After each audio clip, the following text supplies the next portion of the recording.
Welcome to Banquet of Fools.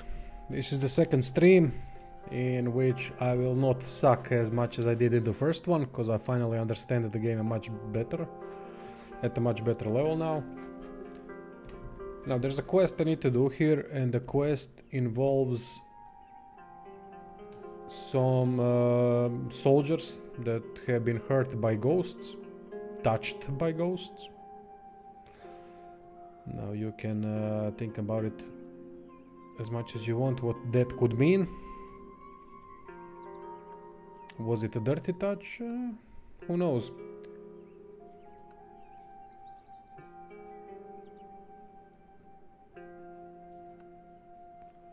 Okay, we have runic headbands that are required to complete the quest, but I've already used one.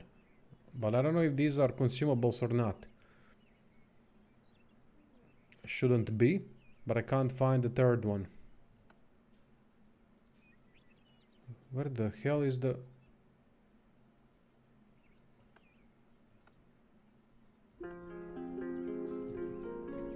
I think I fucked up the quest. Anyway. Now there are these bastards that are asleep and I should be using the runic headband on them somehow. I'm not sure how... Oh fuck. My bad there. That's not how you use it.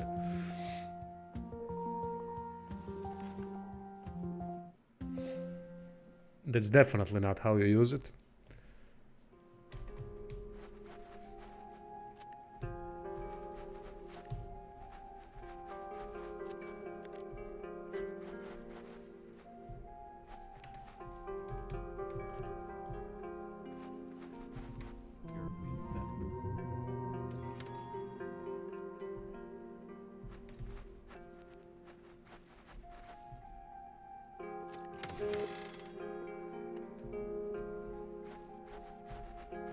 Maybe I'm not even in the right location.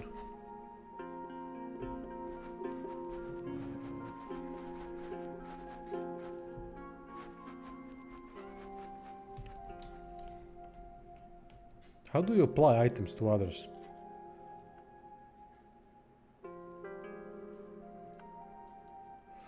Let's level up first, and then we'll think about that.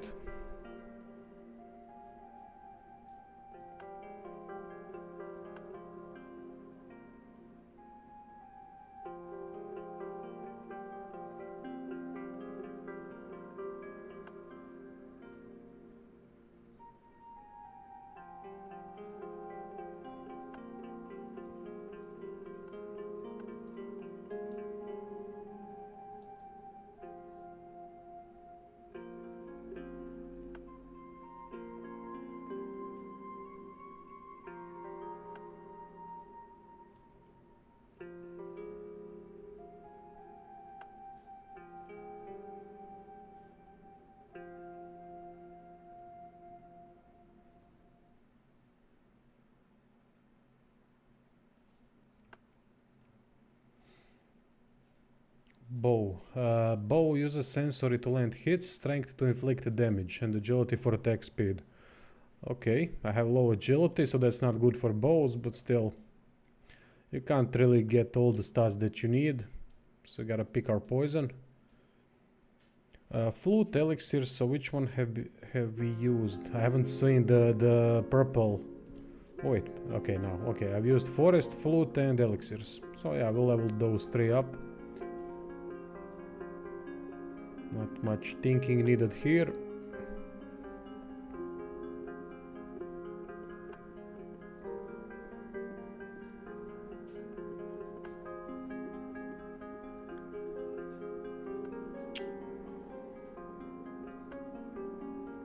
Oh, for fuck's sake.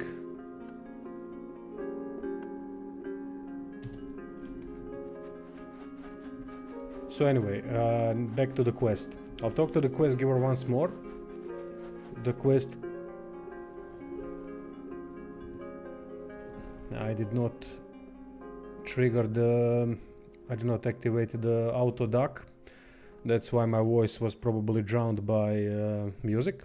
Now it should be better. Either way, let's see. Let's talk to the quest giver, because they gave me a specific quest where I have to go there and deal with the 6 soldiers or something. But I don't know in which way I'm supposed to be dealing with them.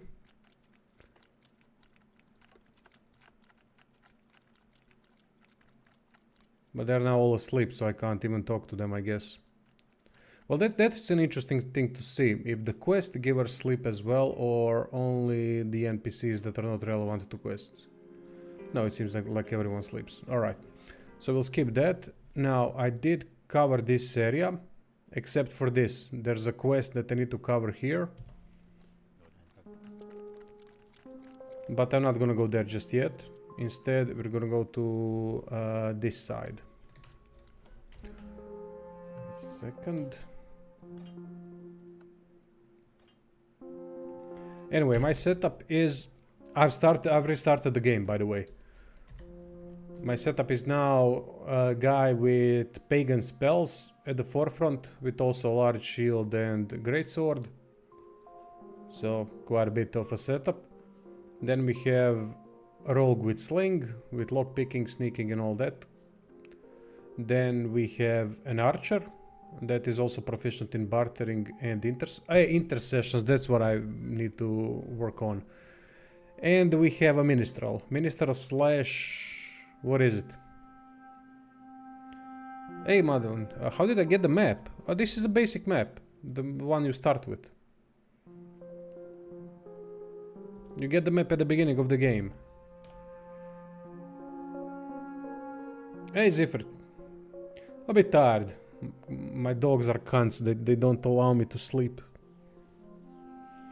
They kind of wake me up in the morning early on. Now I tried sleeping a little bit in the afternoon, and a fucking idiot saw a bee and decided that he needs to bark at the bee and try to catch a bee. So, because that's logical. But you can't fix stupid. I tried it, this game's demo and I love the arts, but something about the basic attack using 3 key presses put me off. Maybe I did something wrong. How do you feel about the basic mechanics? About the basic attack using 3 key presses. Aha, you mean charge, kick and normal attack? Or what do you mean about using 3 key presses? I'm not entirely certain I know what you mean by that.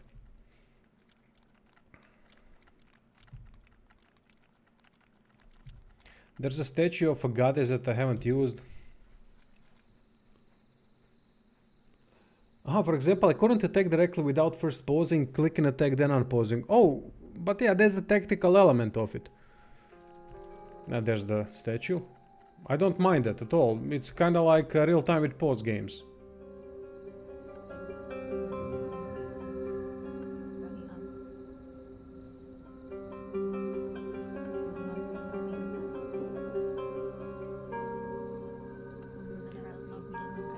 Greva of the purest white skin. What is a greva? They hide in their caves, fearful of my gaze, and my rays never touch their flesh. I wish you to draw one above the ground and slay it while my sun lingers in the sky, that I might see it live and die. Oh wow, that's a cool quest.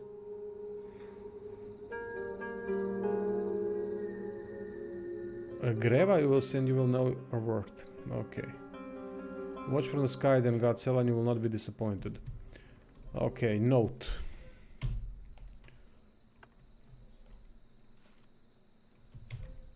Sun goddess, get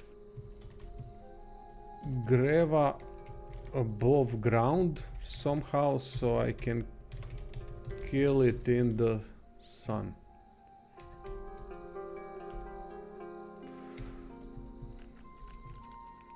There's the guy I need. Okay, 1 second.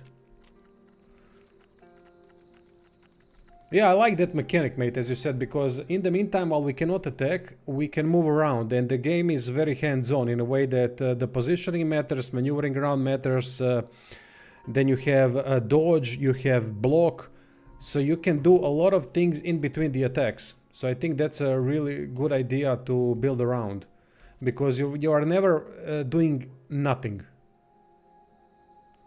I haven't played the Age of Reforging. Do you know where the runic scrolls will be ready? I'm eager to have a cure. We seek more knowledge of the ghosts that will blah blah. I cannot find the guards who need the scrolls you gave me. Ah, they need the scrolls.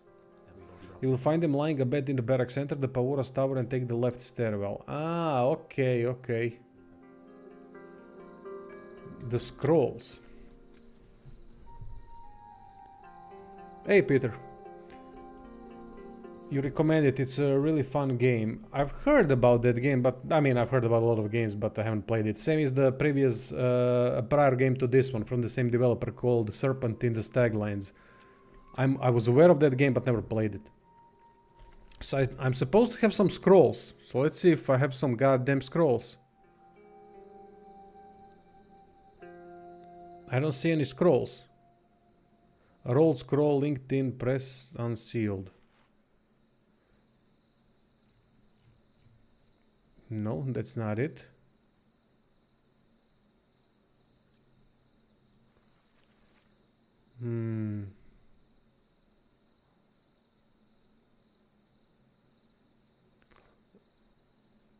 Yeah, I don't get this quest, to be honest. I'm supposed to have scrolls, but...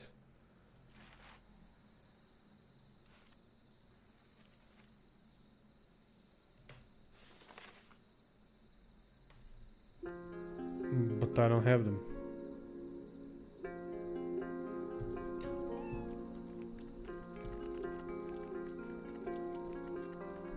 Yeah, art style is fantastic. I love the backgrounds.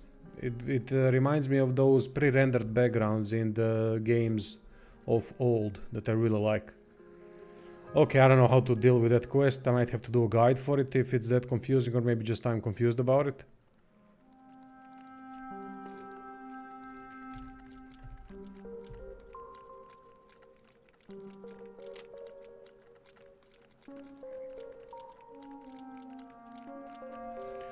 Now where's the path? Okay, path is over here. Let's see what's there. Now it's night time, if I'm not mistaken. It's 6 in the morning, so the sun will come out now, and then we can go for Greva, I guess. But I don't know if I know where to find those bastards.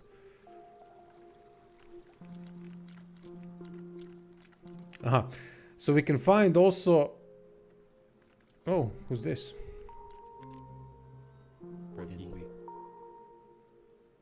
Buy songs.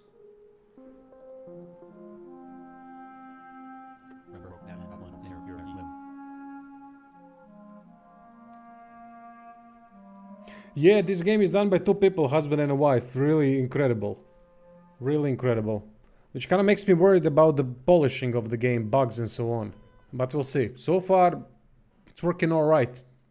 I can't say that I've noticed anything problematic. But that I'm only early on. Watching the gates day and night, some might think you're a spy.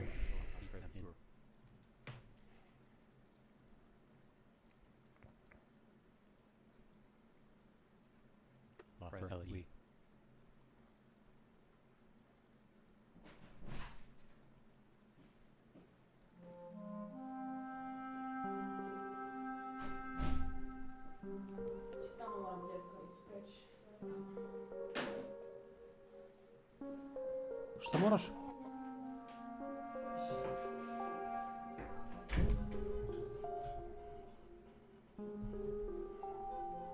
Amazing, yes, a husband and wife made this game.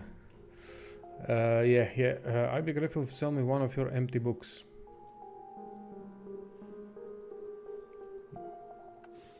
Let me see, buy songs. Amplify physical damage plus 3 for 7 seconds, triggers every 4 hits taken. Summon bat. Summons a bat for a quick attack, triggers every 5 successful attacks. Oh, that could be useful, but I don't have the money for any of that. So let's just skip this for now and continue. I'm gonna go into stealth, and maybe we can get more rogue checks, because if you get a rogue check, then with the rogue check you might discover new paths. For example, you can see that there's a perfect garnet there, or whatever it is.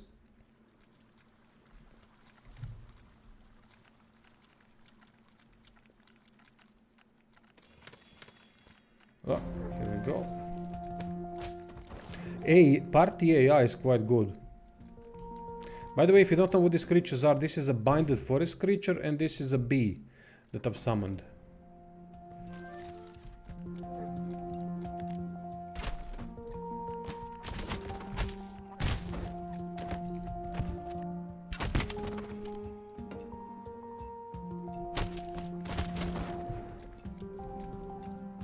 What is interesting also that every technique we unlock is actually a technique that everyone can use. I gotta stop using the word actually, it's so fucking annoying. Actually. I don't know what's with that word lately.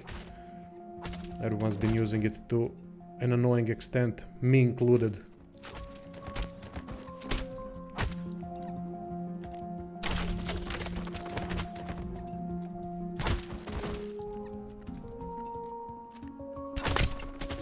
So this is the shift up, or the shift up, no, form up. When you form up, then you get defensive bonuses. And currently I'm using the stunned version of combat, meaning we are not killing enemies. Yes, we can find hidden passages and rooms with rogue tests. I think this is dependent on the sensory attribute.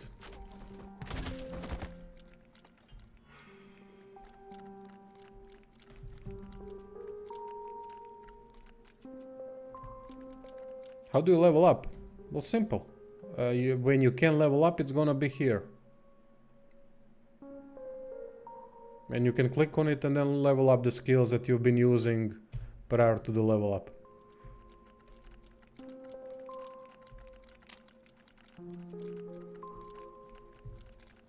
But first you have to get enough experience.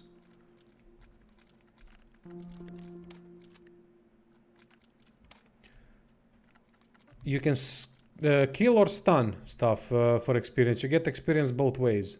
I haven't tested yet. I haven't seen yet if there's any difference in experience gain if you kill something or if you stun something. Yeah, stun. If you want, check out. I just did the guide for the game, starter guide. Stunning is quite important for many reasons. Specifically, you can switch which skills you're using before leveling up on the enemies that haven't been killed, because the game has a finite number of enemies, so sometimes it's better to stun them. You don't have to stun everyone.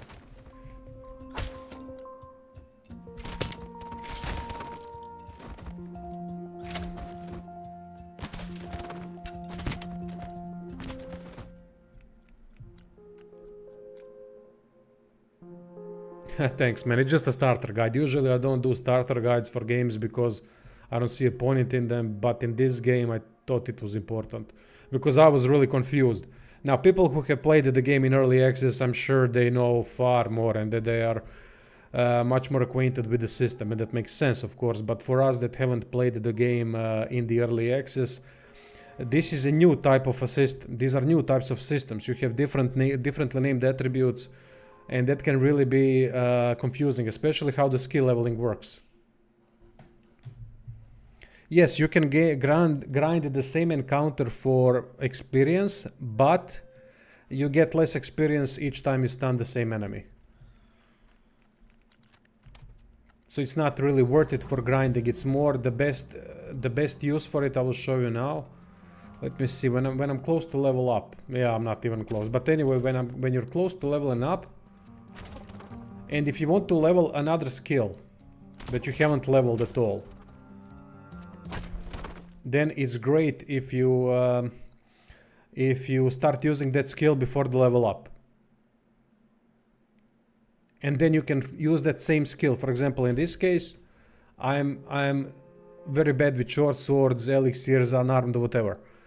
But if I want to before the level up occurs, I can start using, for example, unarmed on the stunned enemy and then wait 24 hours or something like that, and then they get back up. Then I use the skill again until there's an increased percentage of the skill used for that low level skill. And if the skill is below 60, which every skill that isn't a starting skill is, it's gonna get a great increase in skill gained per level. But you have to use the skill.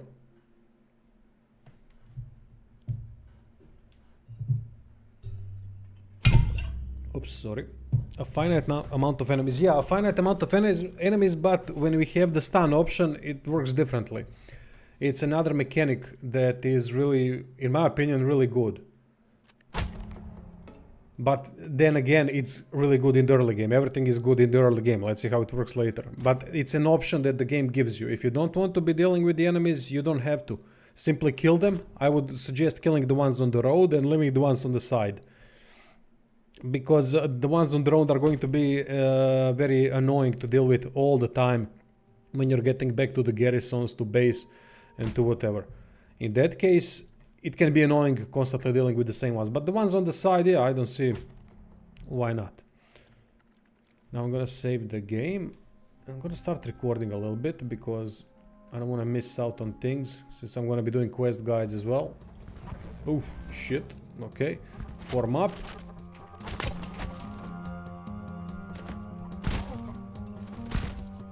Now, this is a very interesting thing. I don't think I've seen this in games yet, at least not to this extent.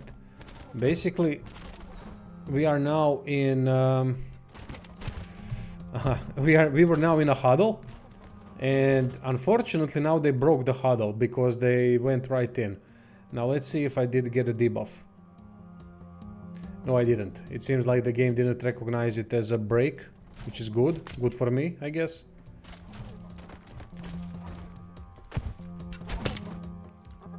So as long as we stay in this circle, we are fine in this section. But if the enemy goes in, if too many enemies go in and too many of us go out, that sucks.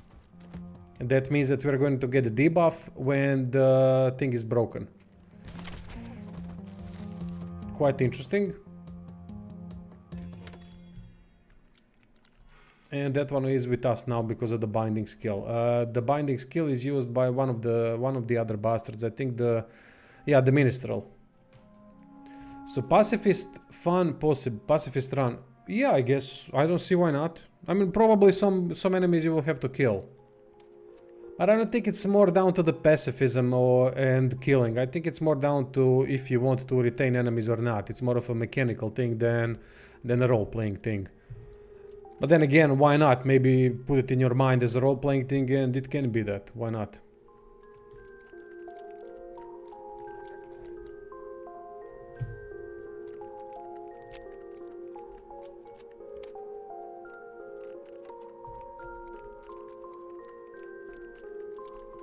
Sometimes you have to be careful because items are easy to miss.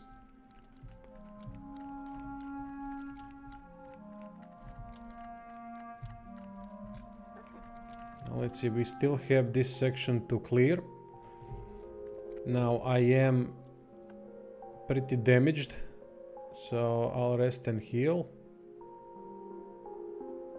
I don't have any timed quests yet, so I'm fine in that regard. Yeah, I did. But I don't think every item is highlighted, see? This item, for example, is not highlighted at all.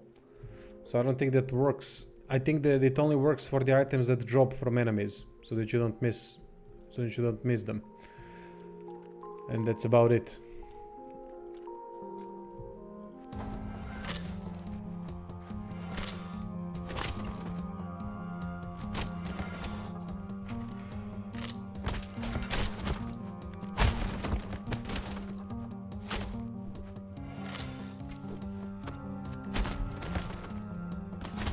So as you can see, I have 3 ranged guys and 1 frontliner. I really like this setup so far, but I don't know if that's going to work for the rest of the game. We'll see. But I love the fact that we can pin enemies, use stun. Oh, something hidden. Oh, lantern. God damn it. Of all the items, you give me a lantern. I don't give a fuck about the lantern. This occurred a couple of times. Was that? And then never mind. I don't know what that entails. What do they mean by it? Do they see something special? Pillars of Eternity. Well, yes and no, because the fighting is way different. They call it beat 'em up. They call it tactical RPG beat 'em up, and I have to say that it plays more like a beat 'em up in some ways than it does as a classic real-time with pause RPG. But then again, sometimes it plays more like an RPG. It's a very strange combat system, but a very good one, because there are no moves that are empty. Whether you move, whether you block, whether you dodge, whether you attack, and what type of an attack. So you have to really think about stuff. Now, so far, what I've noticed is that the game is very easy. But that might be also only because it's the first section of the game. So, of course, you would expect the first section to be this easy. That makes sense.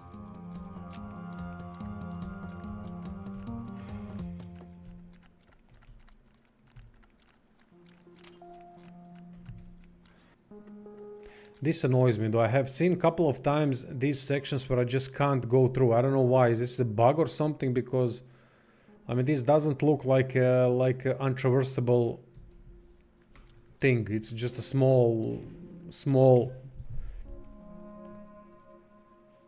how do you call it? Pocket of water, I guess. So I'm not sure why this happens, but it does happen. It happened twice. A beat 'em up with more complex rules than some RPGs. Well, not really. The rules are not that complex, to be honest, because there's no resistance. There are resistances, but it's mostly all automatically played, and then the way the things hit, it's quite simple. It might be very confusing at first. It's a game that's much simpler than it seems on the surface. I was confused. I mean, if you watched the first stream, you've seen me, I was completely confused, but then again, it's also much more difficult to play on stream while talking to people and then trying to realize at the same time what is going on in the game. It's quite problematic.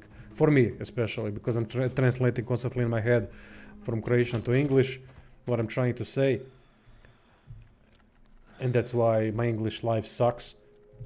So it's difficult in that regard to pay attention to the things that are happening on the screen while paying attention to everything else as well.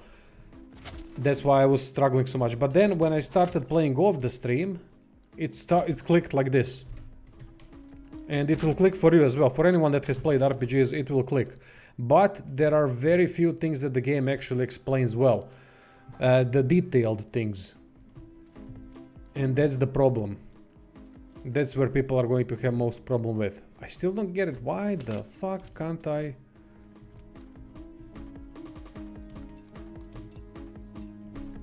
Come on, V, no? Don't know why he didn't want to use the attack. I just can't get through these pockets of water for some reason. I don't know why. Bugs me. Thanks, Matt. I ran into some very tough fights on the first map, but most are easy. Okay. They said you can customize spell. What does that mean exactly? Yeah, you can craft spells. You can change the amount of, let's say, summons that you summon per spell. You can change the amount of damage you do, the amount of time that the spell lasts, things like that. I don't remember it. My memory is terrible, so I don't recall what kind of a system Tyranny had. I don't recall anything, almost, from the previous games. The exact things that, how the systems worked in games that I played a long time ago. So maybe it is, maybe it is, maybe it isn't, I can't say.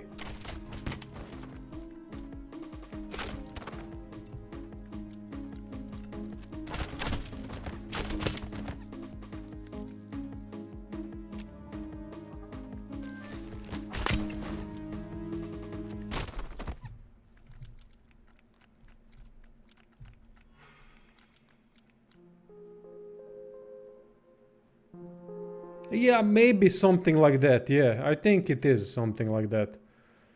Similar to Tyranny. Maybe not to... And you can draw runes. I haven't figured out what that means yet. You can draw runes while crafting the spell.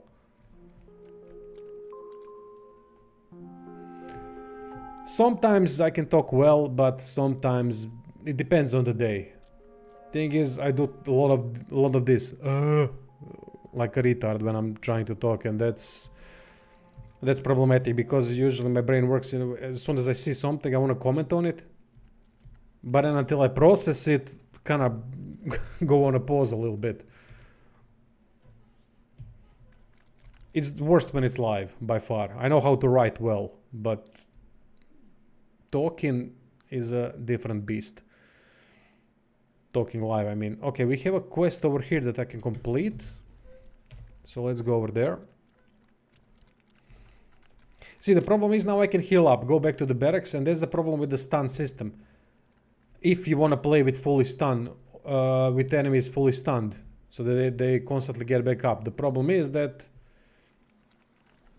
the enemies are going to go back up, and it's more difficult to progress that way. So that's why I would suggest killing things that are on the road. Yeah, see, the basic thing, I also couldn't figure out how to rest. I was also... But I was in the second zone, then second zone doesn't have any option to rest. At least I haven't seen one, and that was quite a problem for me. So I was stuck. I was completely bummed on the idea of resting, because what the fuck do I have to do to rest? And I was buying blankets like a madman. And that's awesome because blankets are useful.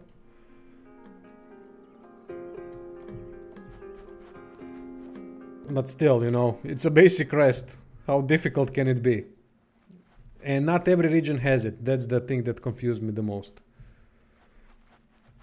Okay, let's see, maybe we can steal something here.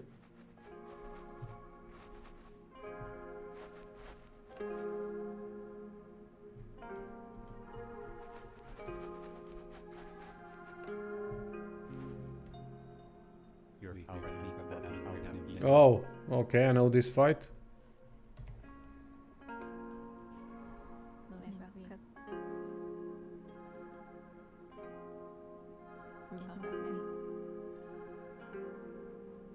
In case you've watched the stream yesterday, I've restarted the game because I've messed up a lot, so I've started the game again. Get the scrolls from that guy. Which one?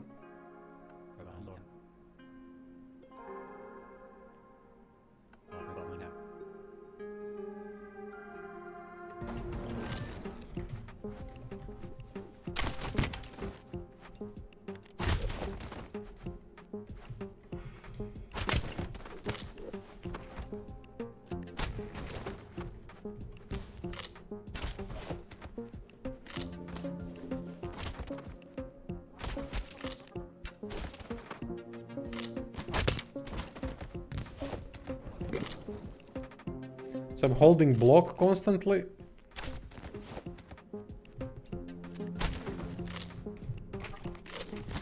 See how little movement does a lot in this game. I like that a lot. They tried to hit me and I just moved a little bit, and that was enough.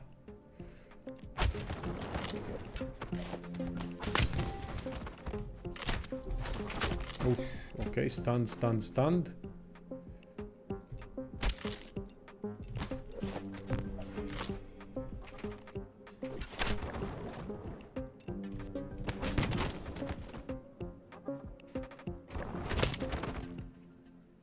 Excellent.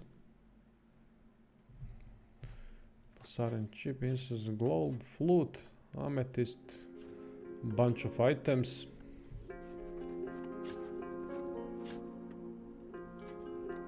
Okay, now I got some daggers as well with me. That's good. Because I want to play a bit with the daggers as well. And to do so, I will put them on the rogue. Rogue pairing dagger, 2 daggers. So we'll try that setup. There we go. So let's switch. Let's see how we are. 150 vials, we are good in that. We have 150 arrows. Not really 2 stacks, but enough for now.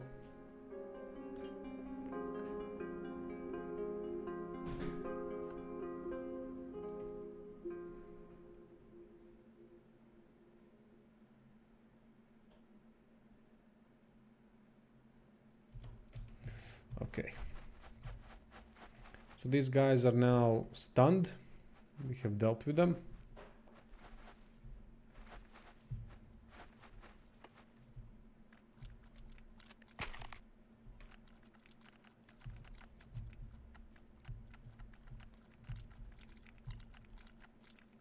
Never realized that these were the stairs until now.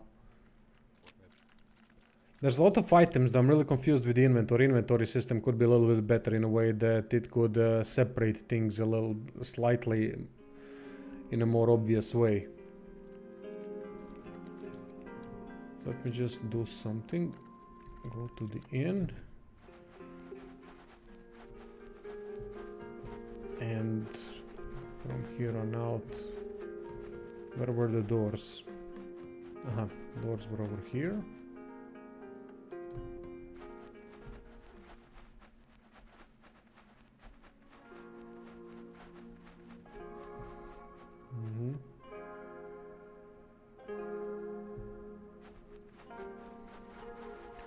I haven't played against any bosses yet. But bosses could be very interesting in this game. It could be really problematic trying to tactically deal with them depending on the movesets that they have. Would be quite interesting to see that. I would love to see some bosses.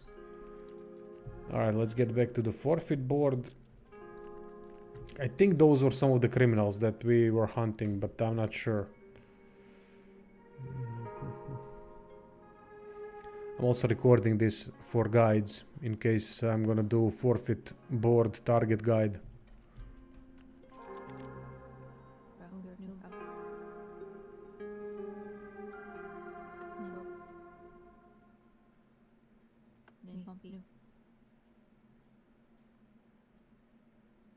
Okay.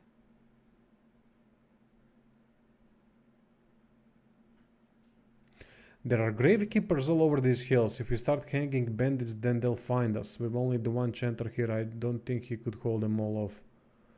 Better to send them on Exile Island. Okay, indeed it is a light punishment compared to what they'd face in the Pastern Gardens.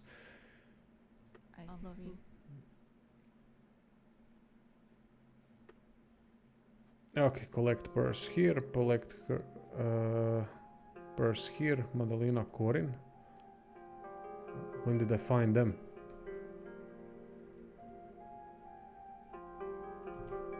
So I guess I didn't do anything. Aha, wait, goodbye.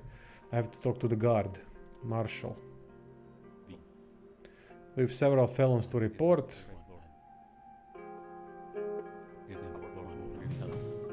Excellent. Because one of the felons are also over here.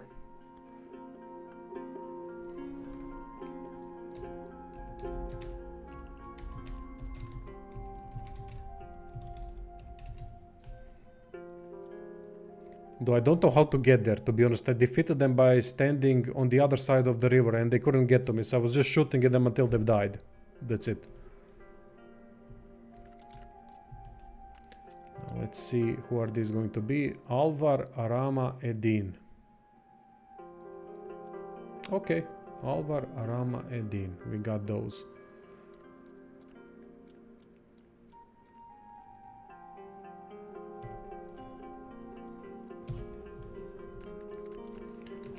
Now that's saved. So far I need to one boss on the first map and died. Ah, so there is a boss on the first map. Excellent.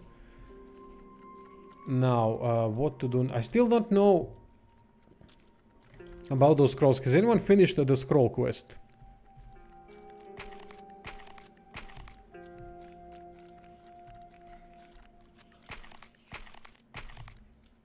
The scroll quest meaning talking to this guy, the chanter, and then the chanter probably gives us those scrolls.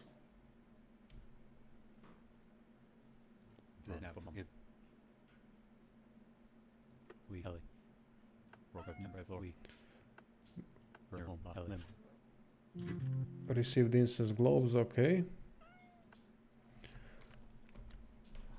Tell me I didn't sell them or something.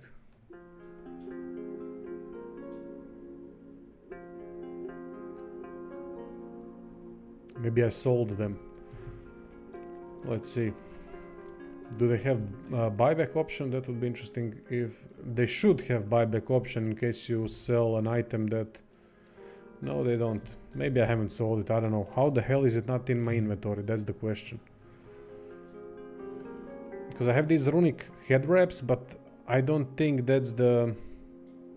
Maybe that's the thing. I don't know.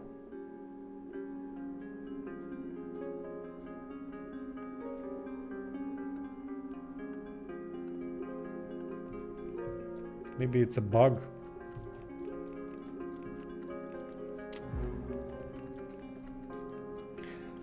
Go to the barracks and give it to, but give what? That's the question I have. Give what? Because I don't have anything in my inventory that would... at least I can't see it. I can't see anything that would be connected to the quest that the guy gave me. What am I supposed to give them? These runic head wraps. And how to give them. I don't see an option to literally give them. Maybe that's why... Maybe because they are asleep. But where's the third one? That's the problem. Did I sell it? Oh, well. Okay. So you've done the quest. The quest works. You need to guide me then through it if you can. I would really appreciate it. So we go here and then in the barracks we do what? How do I give it to the soldier? Just talk to the soldiers or what? They're all asleep, so I can't talk to them. But yeah, but what do I actually do? Oh, wait.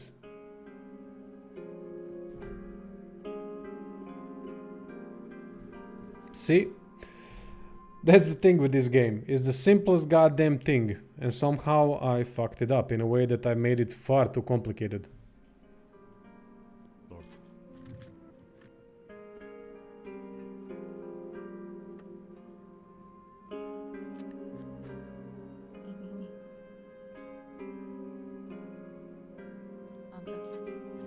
Yeah, I didn't know that we can just talk to them. I talked to the other ones and they didn't want to talk at all.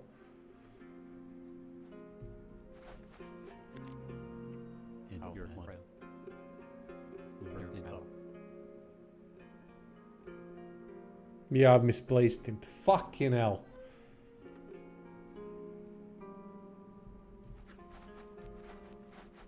How the hell could I have misplaced it? That's the question. Where? Alright, failed quest. It's fine. Not that big of a deal.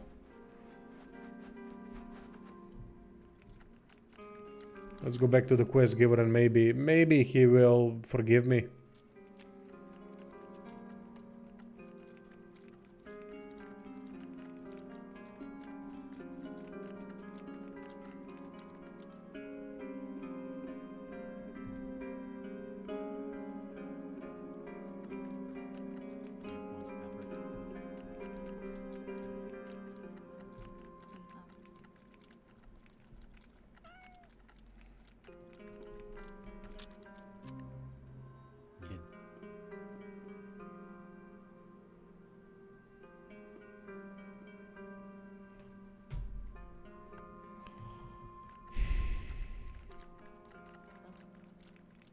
What do we get for that quest, mate? Do you know? Because I fucked it up, I can't finish it, seems. Hey, Vicky.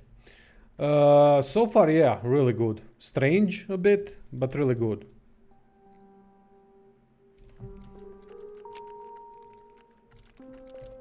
Definitely something a little bit different.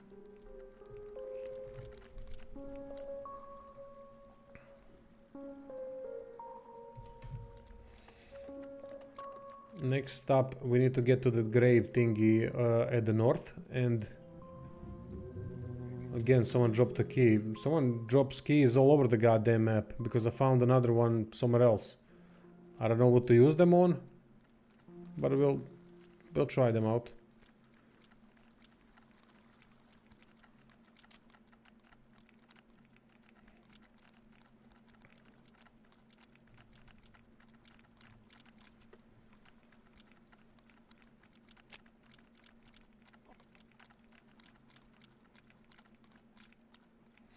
Yes, I don't get this. We can't go to the other side for some reason. As soon as we see water, we can't go anywhere. I still can't figure out how to go around that. Maybe there's another way to get to that location.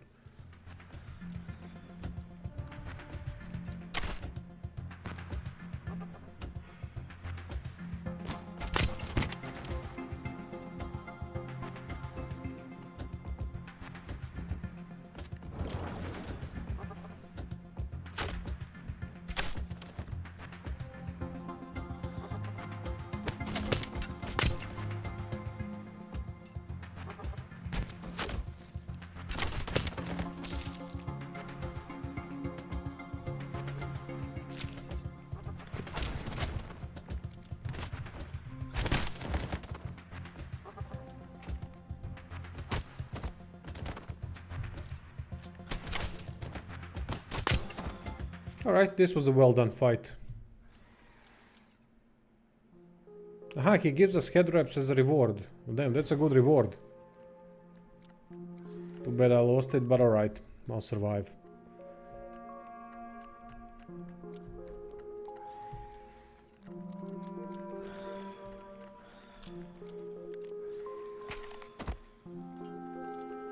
Oh, okay. This is how we unlock new parts. Interesting.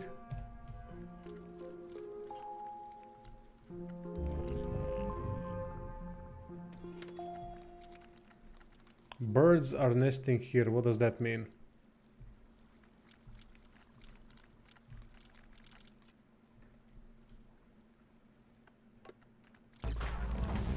Aha, it means that we are about to be attacked. That makes sense.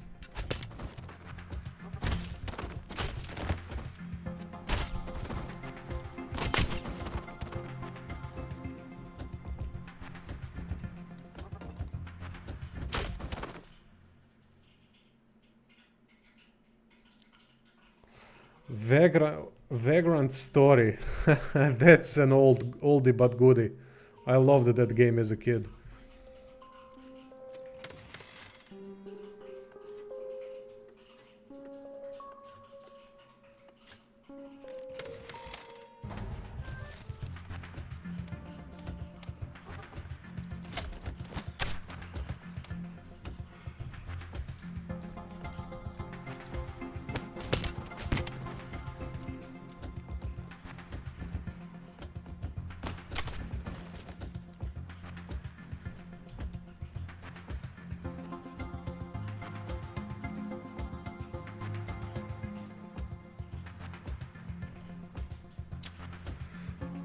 Pressing escape for no reason.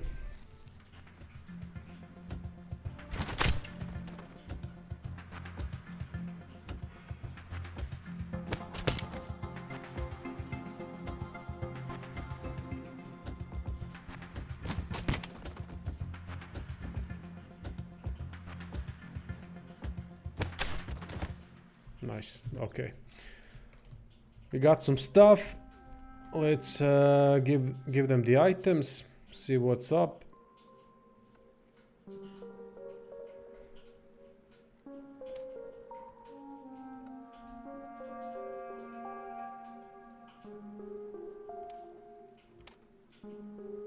Arrow, and this is arrow. Ah, this is arrow +1. Okay. Then we have...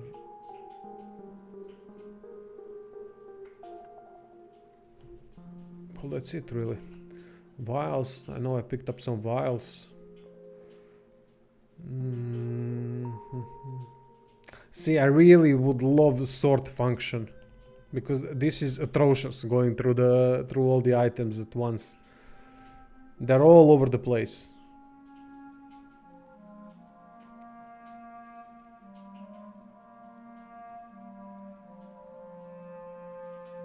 I can never find anything in here.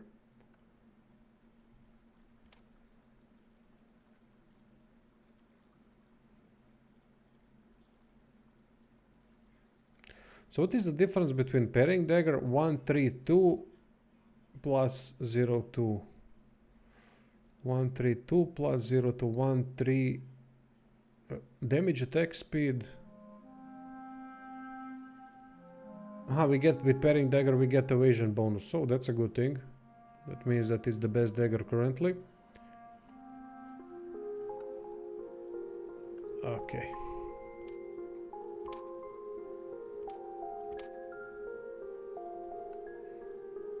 And we get, I thought I bought some charming things. Yeah, there we go. Awesome. Let's move on.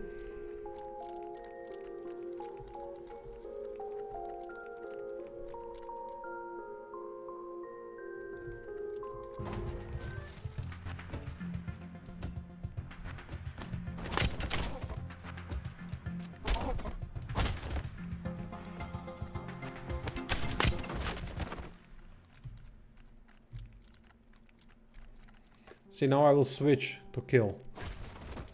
Because I don't want this guy constantly to interrupt me while I'm searching here for hidden things. Although it would be good probably to leave the ones in these caves alive and maybe kill the ones on the map. I think that would be a good idea. Yeah, let's kill a couple things.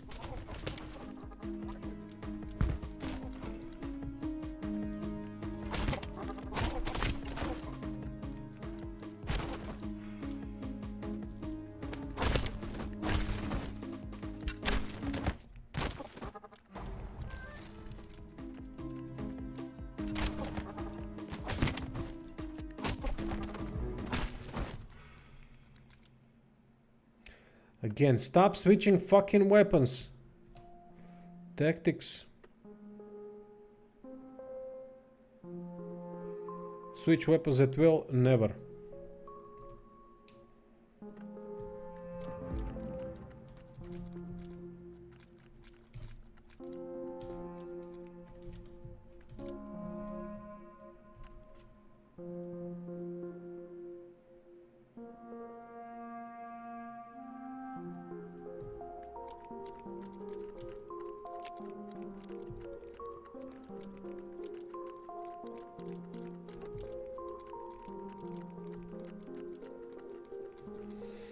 I already killed the gravekeeper up there, so should be fine. But I don't know if I've killed him. Sometimes I went up there and the gravekeeper was up.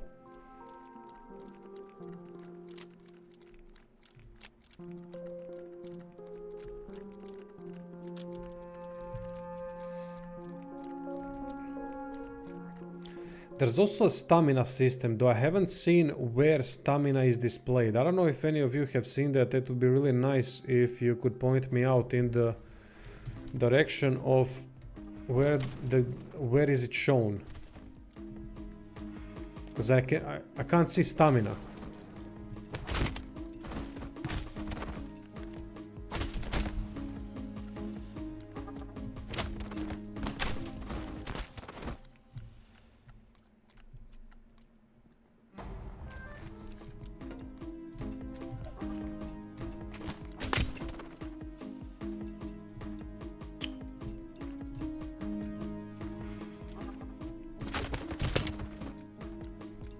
Jesus Christ, hit him.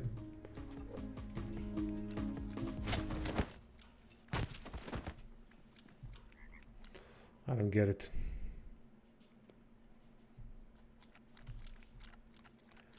So basically, I know that for dodging we use stamina, but for I don't see what is the stamina number. Where is the stamina gauge? Anything that would give me information about the stamina meter. I can't see it.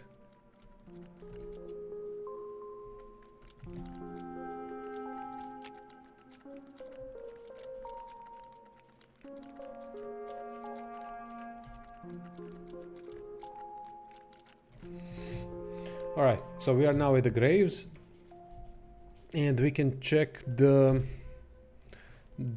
chalk drawing. 1, 2, 3. Alright, so we have second, third, fourth, and last. But how do I do it one by one? Second.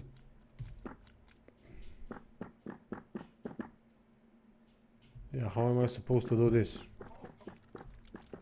Because I can't separate the teammates.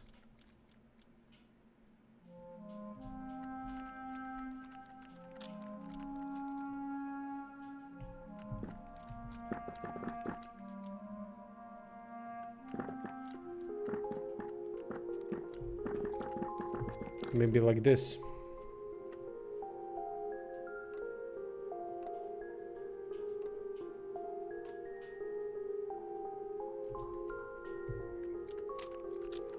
But no, they still move.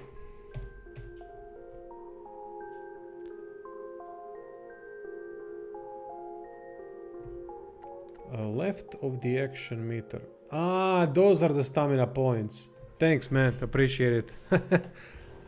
Damn. Hidden under plain sight.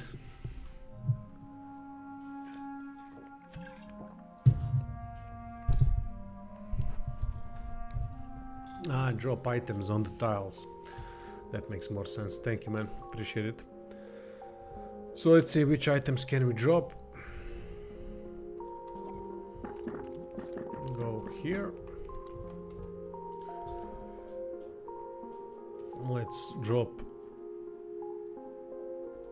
there.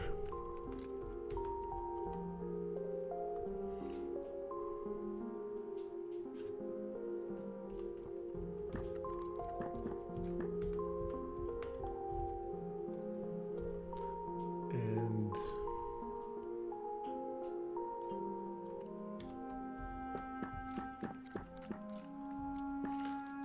yeah, that's a good idea actually. Split something. Split this. Split stack. Wait, what? Shift. Shift this. Okay, create new stack of 1. Shift, create new stack of 1. Nice. Shell. Okay, we should be fine now.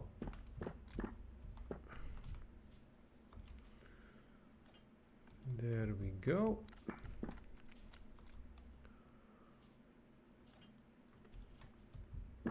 There we go. Let's see the drawing again.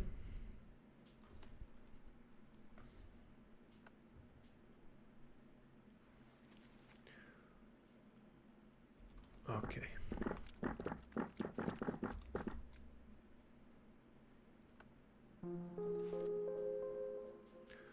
One, 4, 2, 3.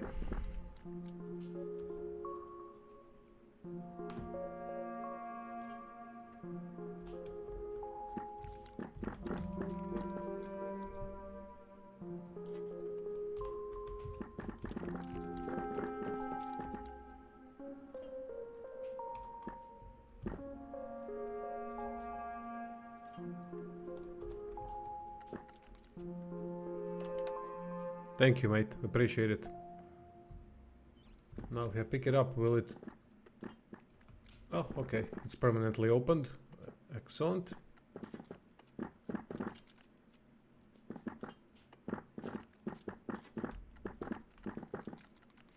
Let me just remove the tactics that I put together because it's not needed at this point.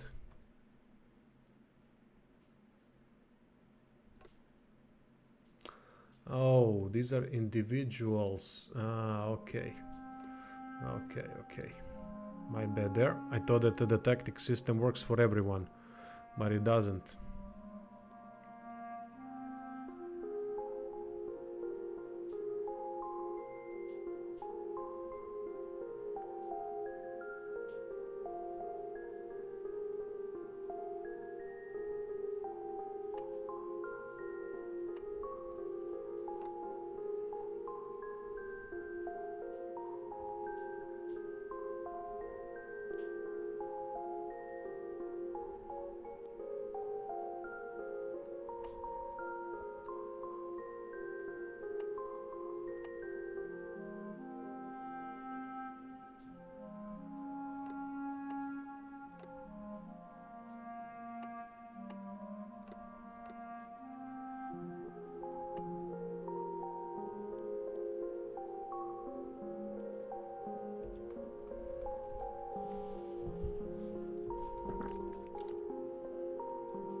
Oh, this is a legit dungeon. Alright, let's put the incense globe. That is going to help us.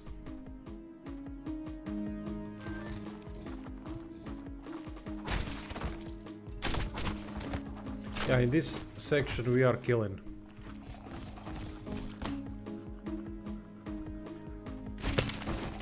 What is good about this game? The way the adventure has been done, in a way that there's no hand holding. I really like that. We need to pay attention to everything that is being done. The combat is deep. The combat system is deep. It's very hands-on. There's no free actions. There's no meaningless actions. Oh fuck, I'm down. Didn't even notice. Oh. The build system is really good, it seems, from what I've seen so far. Oh fuck, don't stun, kill. Oh, wait. Oh.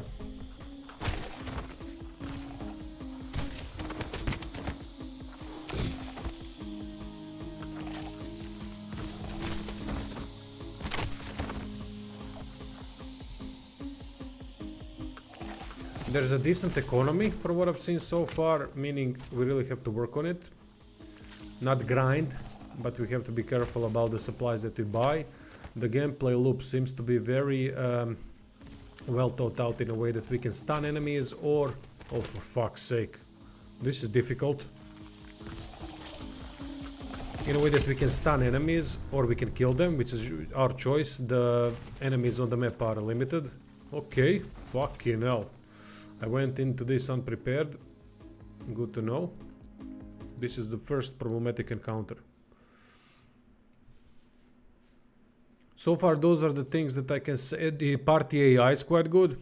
You can arrange tactics for your party as well. So that's awesome. The game really gives you a lot of options to play around with. And I can appreciate that a lot.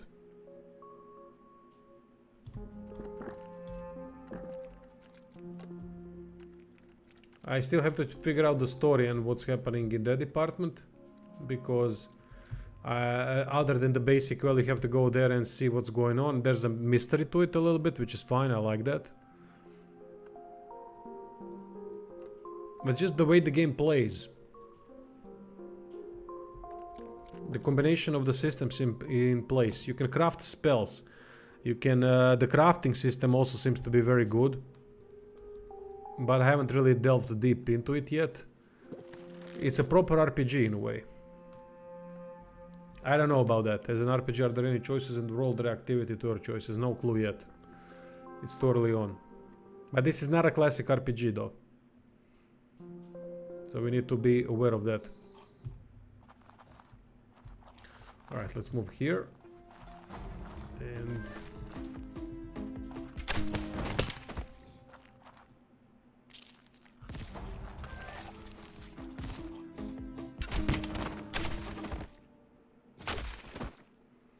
nice. Now the problem is that there's a necromancer that that keeps resurrecting them, and that's the bastard we have to deal with, the gravekeeper.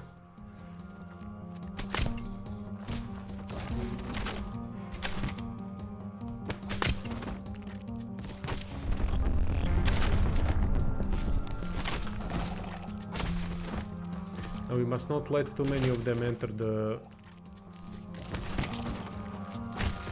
circle.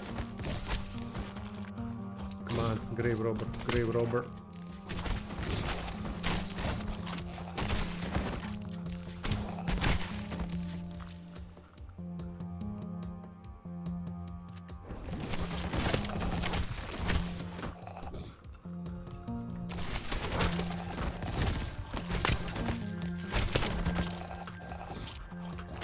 Get the grave robber.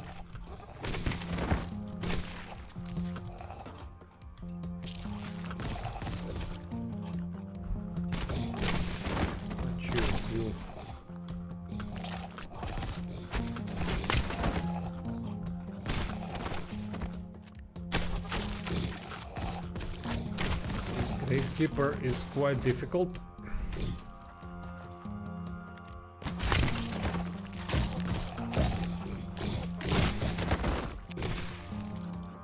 Is he dead?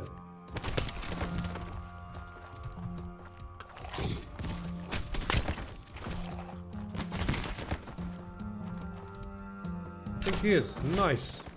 Oof, okay, this was tough. I like it. Yeah. Everything is handy from what I've seen so far, but the problem is if you use shift up, meaning form up, it can be dodge kind of loses a little bit of its function. Oh shit, incense globe, I forgot to turn it on. Because now we are under effect of the ghosts, max health minus 15, 9 minutes remaining. So we need the incense thing, can be lit for 1.4 hours.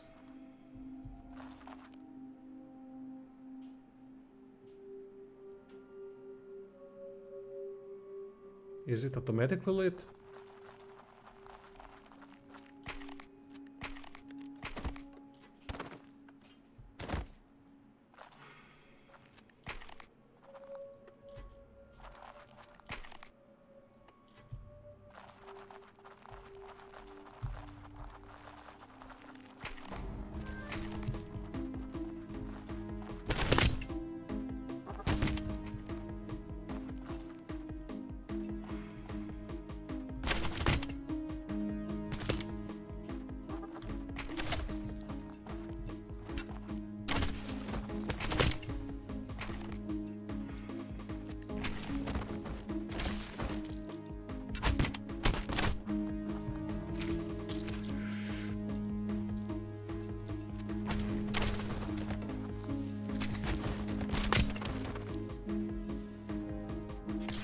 Shit, it's too slow.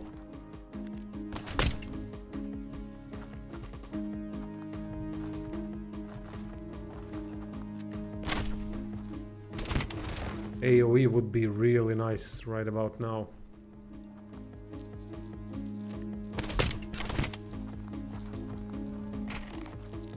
Break the circle, we need to move.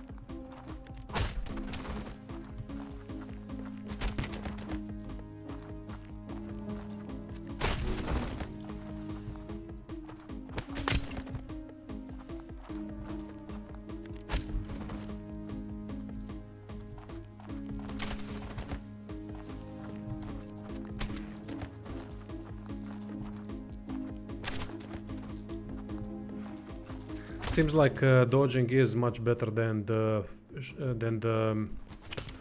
form up function so far, at least from what I'm seeing.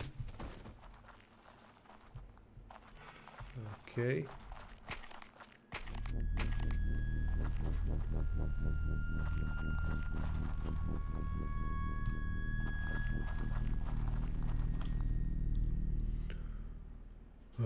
Incense globe.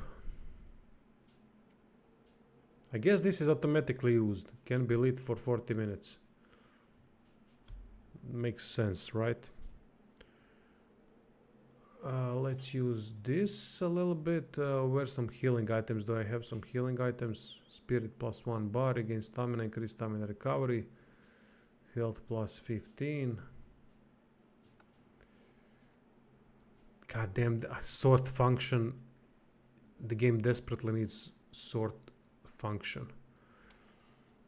Because going through items like this is pain in the ass.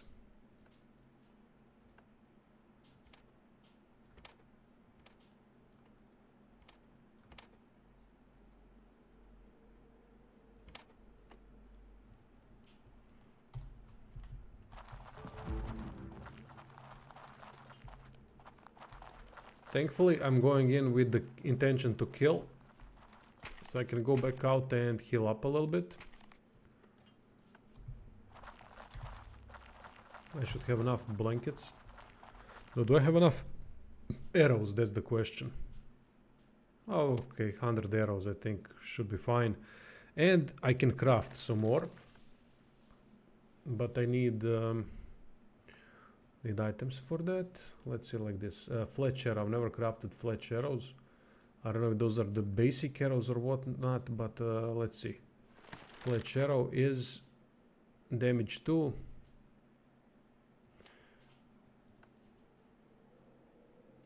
And this is damage 2. So basically it's the same shit.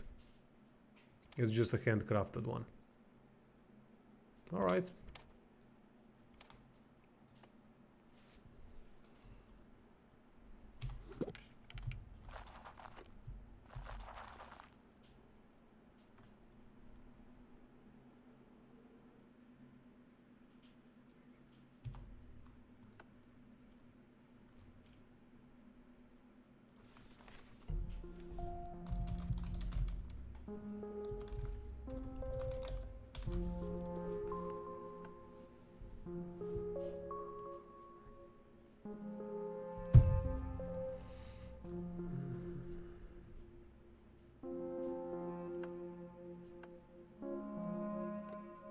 Oh, last blanket.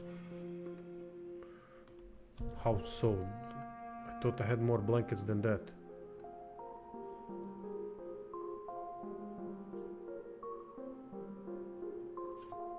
Okay, it is what it is. Oh, large shield's about to break. I've never repaired anything yet, but let me see. Condition. I think we need to use the hammer. Oh, it's that simple. I don't think there's a... there is a skill. The skill for using the large shield is also skill used to repair it.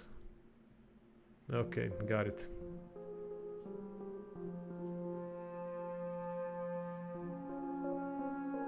The devs promote it as an adventure, not an RPG game. Okay. I can see that.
Though it does have an intricate RPG system in terms of leveling skills. It's not really that simplistic, it's not really that shallow.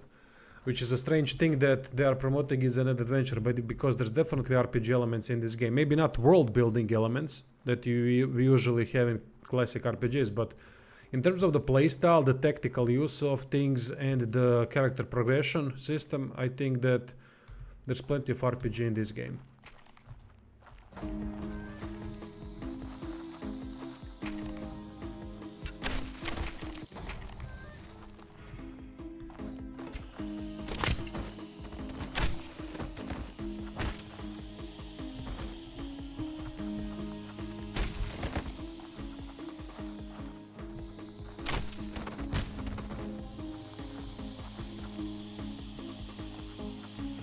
Do we have another gravekeeper or no?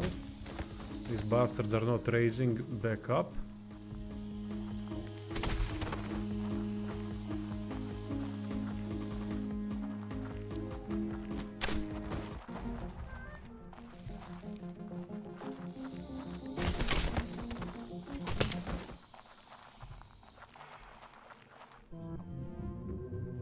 Oh, this wall is an illusion. Rogue check. Nice. Fuck. What the hell is that? Vampire bat?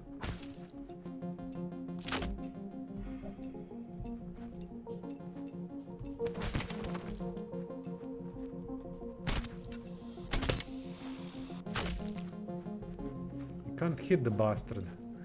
The globe system doesn't seem to work that well against when you're controlling a melee character and dealing with flying enemies, I have to say. It seems like it's not that great in that case.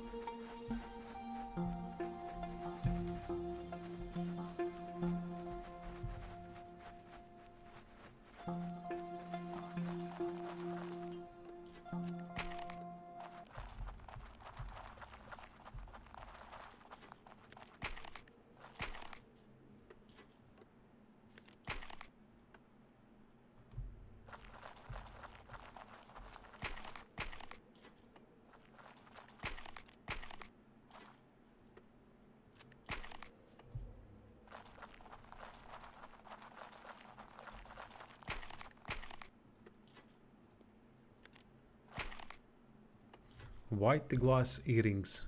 Finally an item. Glamour 2, Aura +1. Oh, I think that would be perfect on the Minstrel.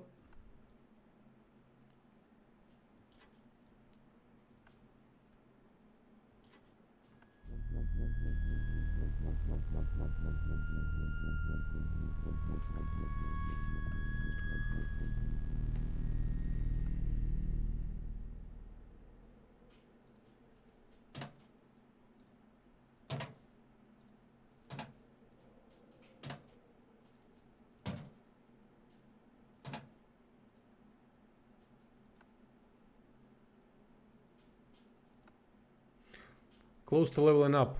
Time to use different weapons if I can.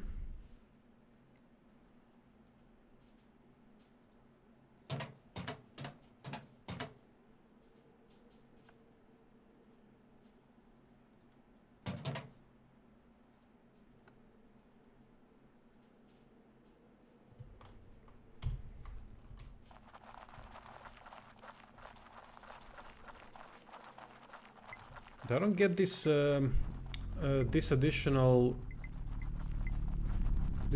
area that we unlocked. There was nothing special in it, or am I missing something here? Maybe there's another rogue check that we can pass.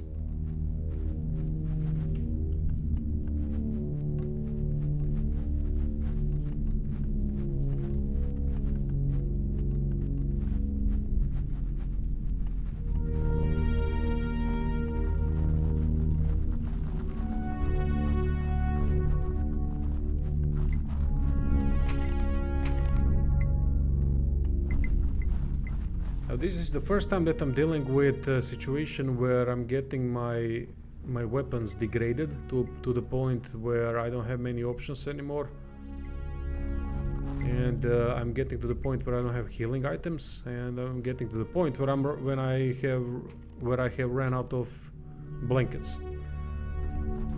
Finally, I love that. The game is challenging me.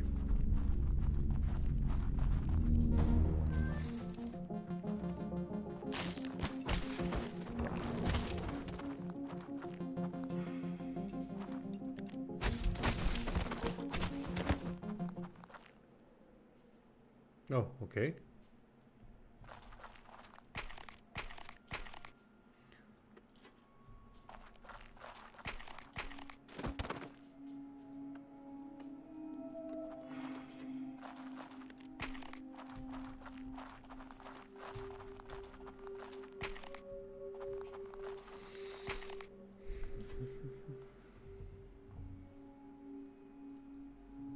A fucking camera. I thought that it was...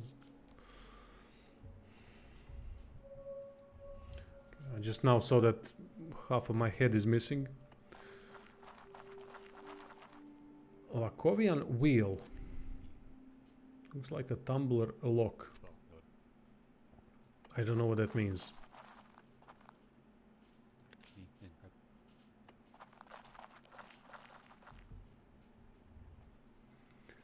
No, not many. No, I haven't found many.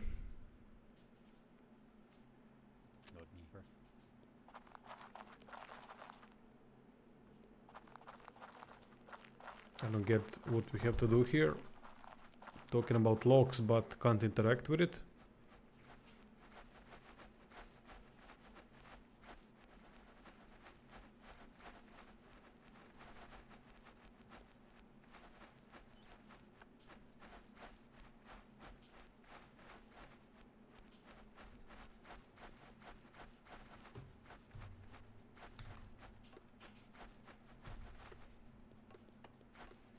Sometimes it can be difficult to discern where the path is in the background. Because look at this, I just entered this location, there's nothing here, which is quite strange. So I'm assuming there might be something that I'm missing. Or maybe we need to pass another rogue check or something.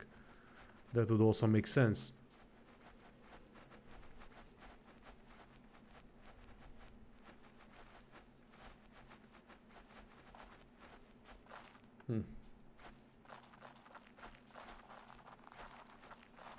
I still don't get what that tumbler lock does.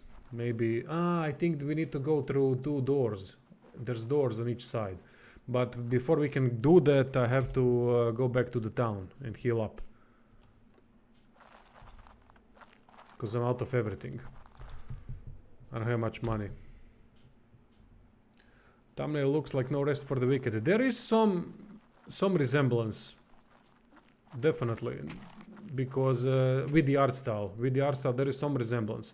Thankfully these bastards don't have overly long arms. I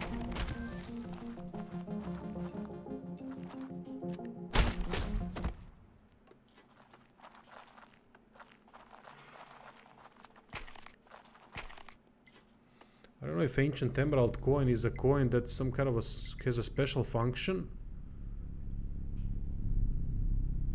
Or is it just normal thing that gets counted with these normal emerald coins?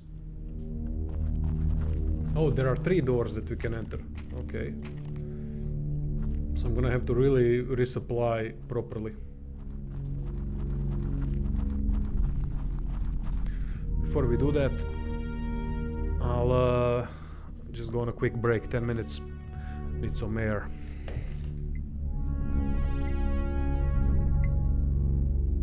Dungeon Siege minus the donkeys. It's a very strange game in that way because it's difficult to describe it. It has a lot of elements of a classic RPG, but when it comes to the gameplay, it's, as developers say it, tactical RPG beat 'em up, and it truly is that. But it plays in a way that I've never seen before. It's very positive, by the way, from my standpoint, for now. Alright, 10 minutes, I'll be back.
break over. Let's see if we can finish this dungeon properly. Go back to town.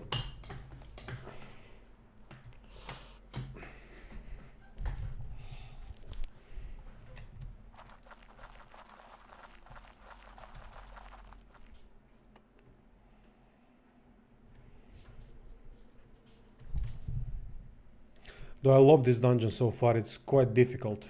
I might even have to buy some of those globes that help with the ghost situation. I do have one more.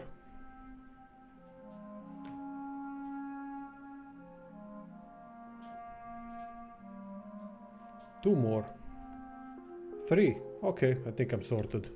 3 should be enough to clear the dungeon. I'm gonna start killing these bastards too, because I don't want them being in the way of my progress.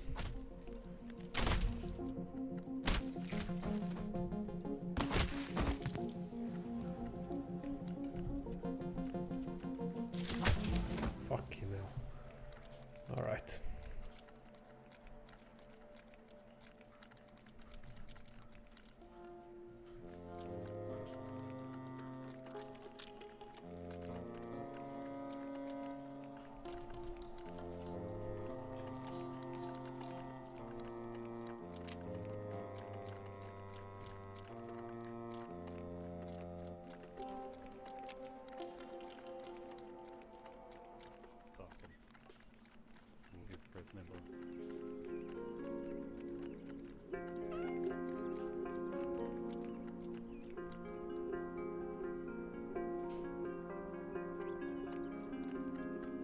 There are these items that have status effects, like this acorn. But the problem is, it's really difficult sometimes to use these things in the middle of the action, because the action is quite chaotic. Then again, that's why we have the pause system. The pause system does help in that regard a lot.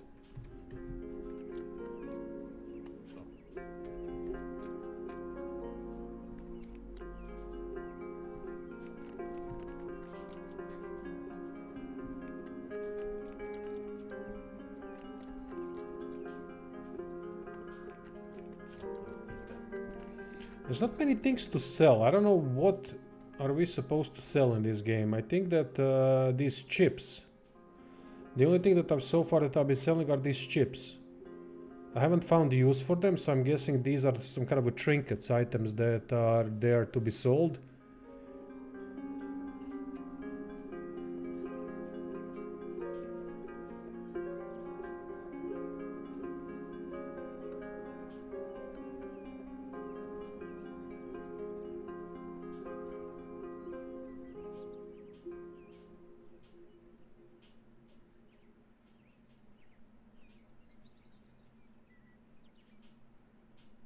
See how difficult it is to go through the inventory.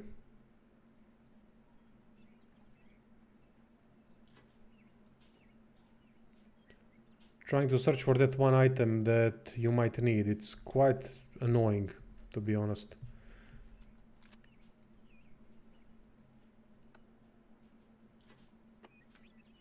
But then again, the value of it is only 1, so is it really worth it? Maybe I shouldn't be selling it.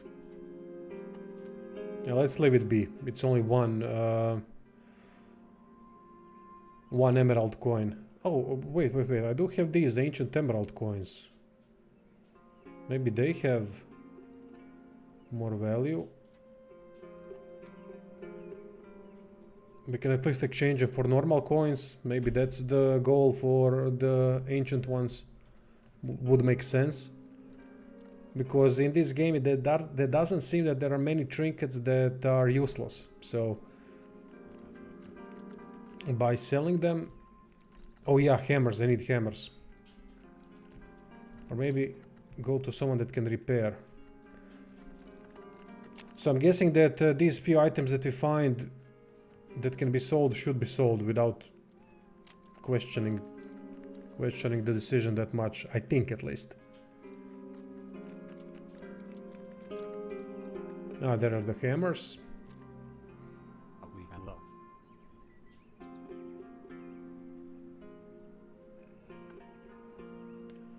Repair weapons. Select, okay, cost 10 emerald. Okay, that's not that bad.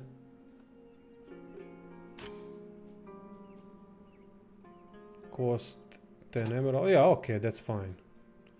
That's fine.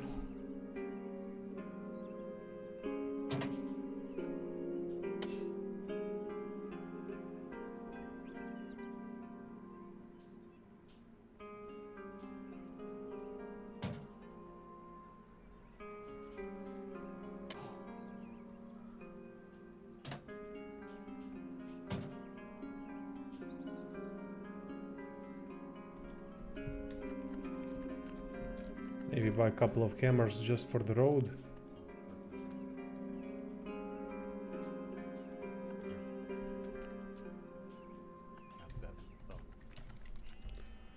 Now we spend some coins and let's go rest up and go back to the dungeon.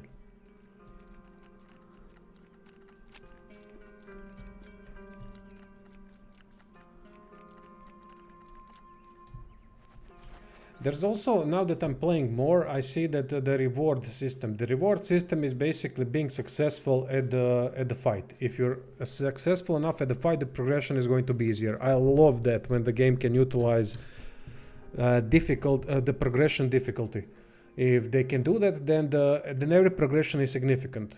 Not many games do this right. So far, I think this game, now that I've entered the dungeon, I've seen the progression in the dungeon, it makes sense. Because the more I fuck up things, the more times I need to go and rest, the more blankets I need, the more items I'm gonna need, the more ammunition is going to be spent. And I really think that's a good system to have, if you do it right. And I think this game so far is doing it pretty damn good.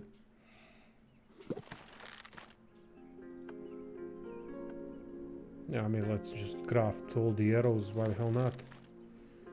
Oh fuck, did I use all the scales?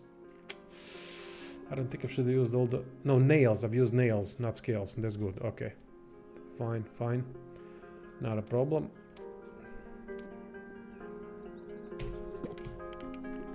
Scaled arrow. Yeah, I didn't drop that, but alright.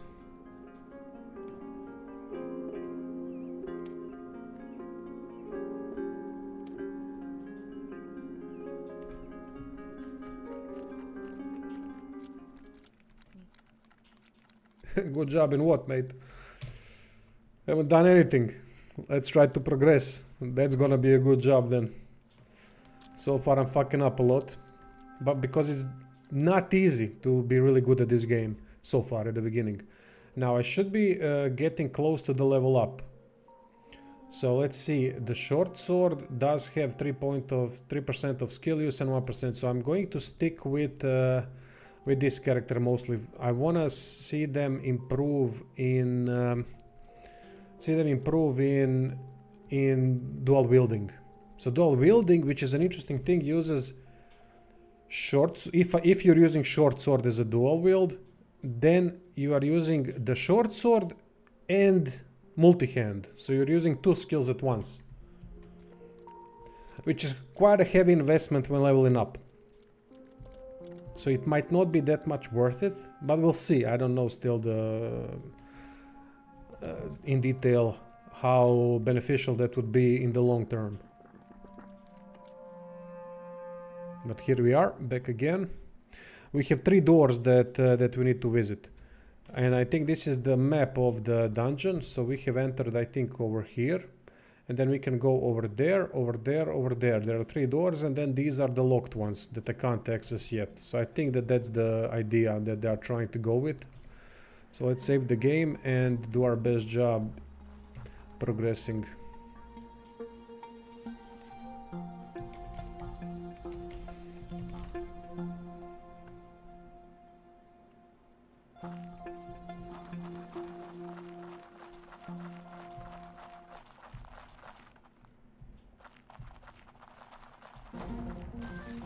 Yeah, here we go.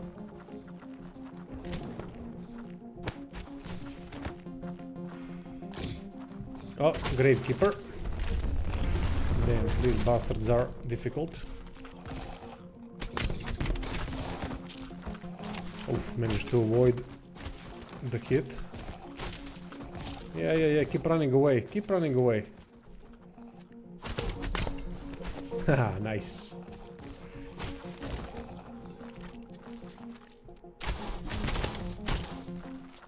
Now I got hit a little bit, that's fine.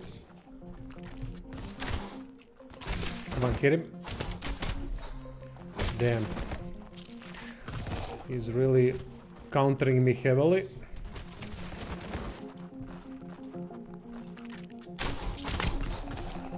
Evaded, good.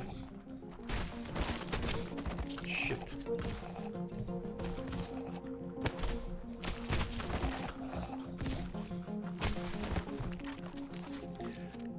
There's no downside to dying so far that I've seen.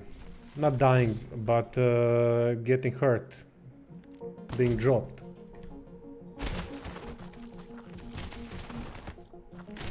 No injuries or anything like that. No permanent debuffs. I think that maybe that's a good thing, because it would be quite problematic to be able to work around that as well, since the fights are so damn chaotic. See? These fights are truly difficult. Excellent dormant. Good.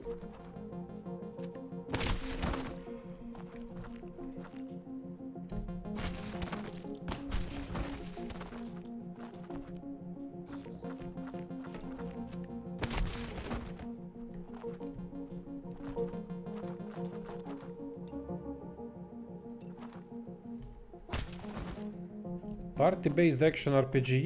Yeah, I think that's a good description.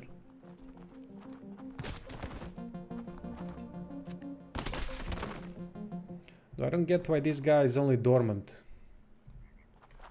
Why are you not dead? Quite strange. But when this happens, I'll notice this before. Now look at this, what you can do. Short sword, multi-hand, now I can do this.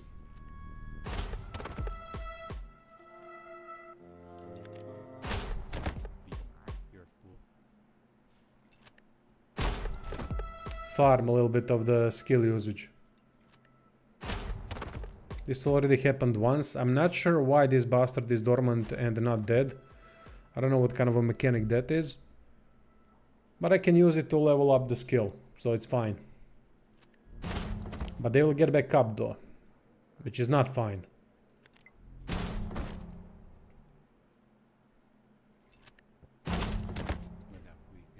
If it happens just before you level up, it's perfect, because you can basically level up whichever other skill you want. Now, I don't need many other skills with others, so I'm fine in that regard. Combat skills, really, if you stick with the same ones, it's alright. You don't have to worry about having some kind of a secondary weapon. You can. It's a beneficial thing to have it. But you don't have to.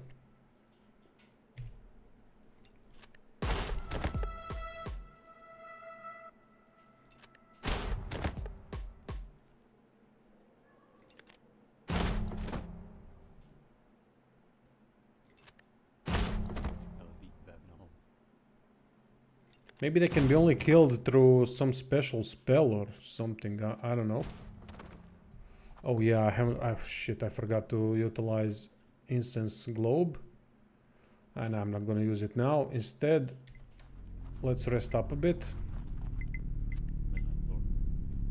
I still don't know what this is.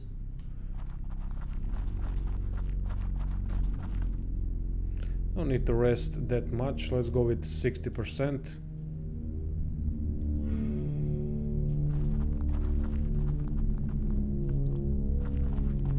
Good enough. And now we can utilize the Incense Globe.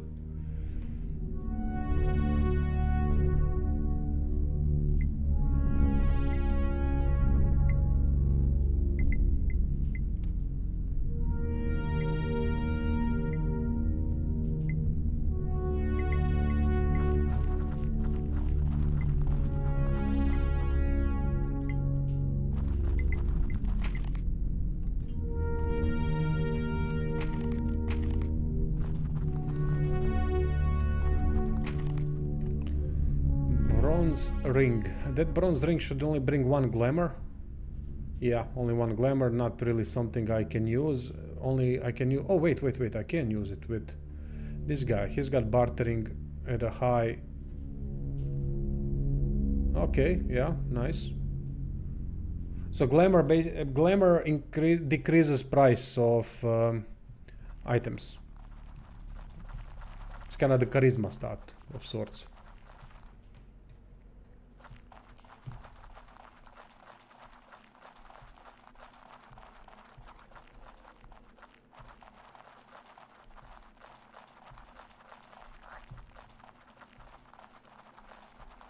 Though if someone has played through this dungeon, what are those tumbler locks? If I'm alright with someone spoiling the solution or anything, if... Oh, wait. Why did it work now?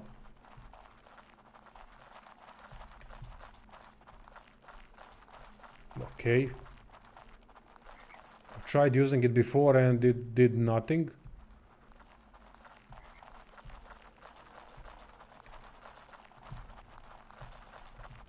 Very strange.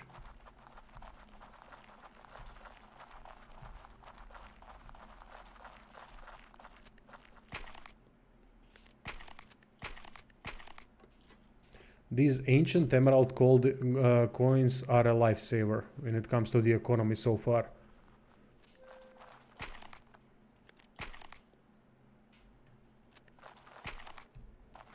Too bad it's so difficult to spot the items, the interactable objects that we can break in order to pick up some of the loot.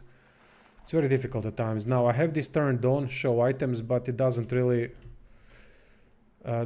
work like that. It doesn't show the interactable objects. It only shows the things that have already fallen on the ground.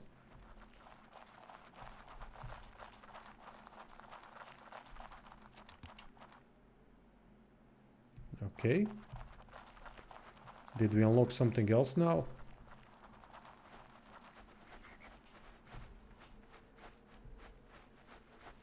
Huh. Oh shit.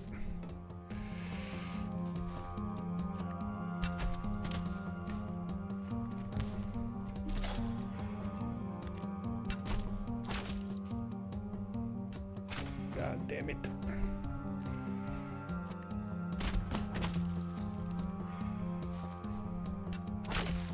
Holy shit, these things are tough.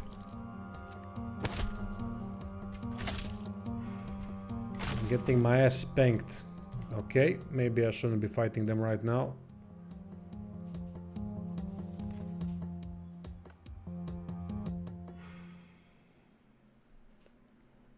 They do a lot of damage.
Oh, grave robber.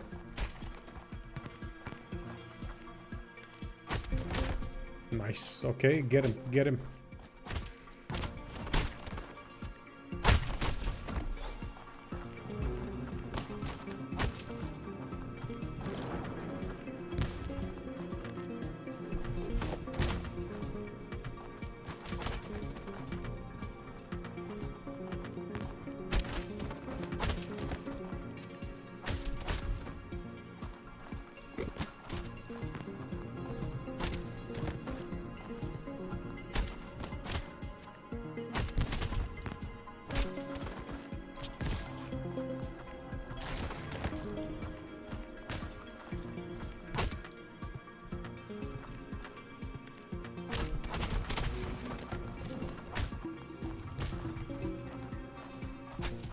Nice, okay.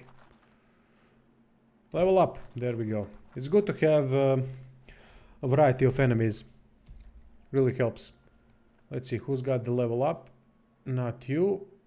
You do. And you do. Okay. I think this should be pretty clear what we can level up, although it doesn't show. I don't know if this is a bug. Sometimes these things show and sometimes they do not show at all. 0% of skill use bow. That doesn't make sense. I think that might be a bug.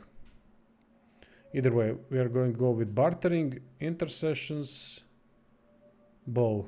Not much thinking needed here.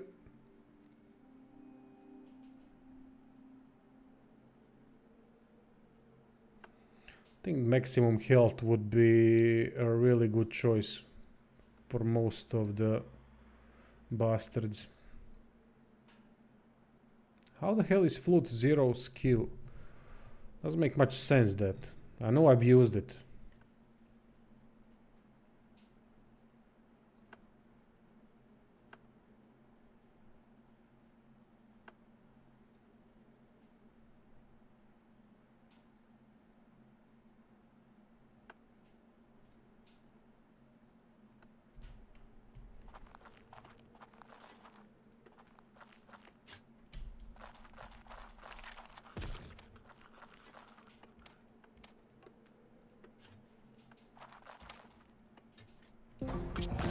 Oh.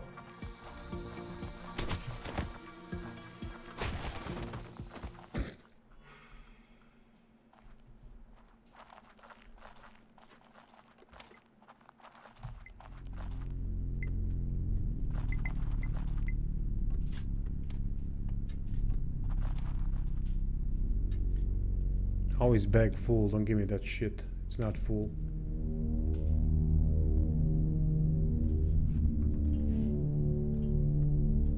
It's just terribly arranged.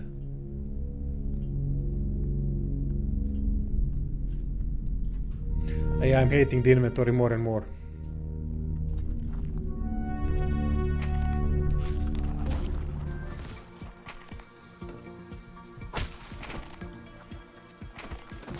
I think there's another gravekeeper there, that's why the ghosts are popping off.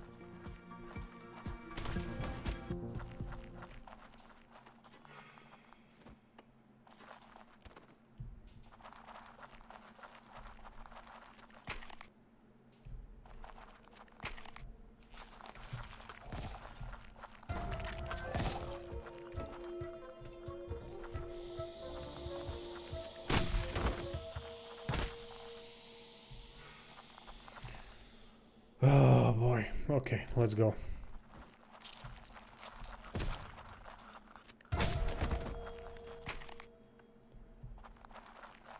That's not really cool that they are summoning zombies through the walls.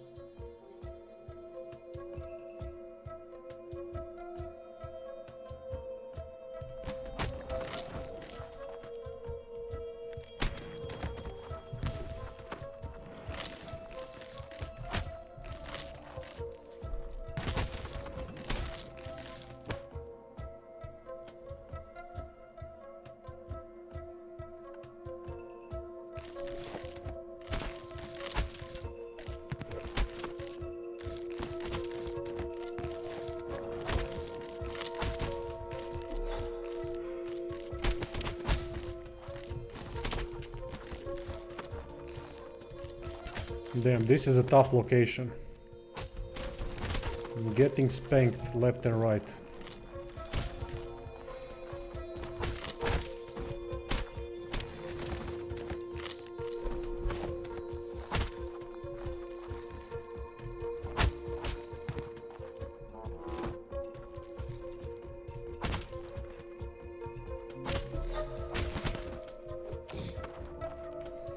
Okay. Seems like I'm out of my depth in this one. Maybe I should come back later because already 2 fights that there's no way I can beat. At least at this point. So let's see, we do have technique upgrade. Oof, I should have spent more points here. Harmony, gain evasion, boost, gain. Okay, nice. cost 4,000. Oof.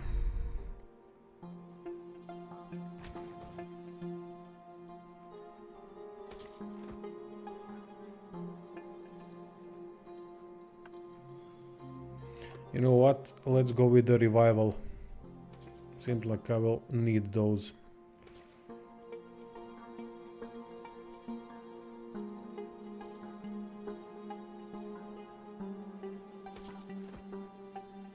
Aha, there's also revive per encounter. I did not know that. Yeah, need better equipment too. You're right. Okay, at least we tried.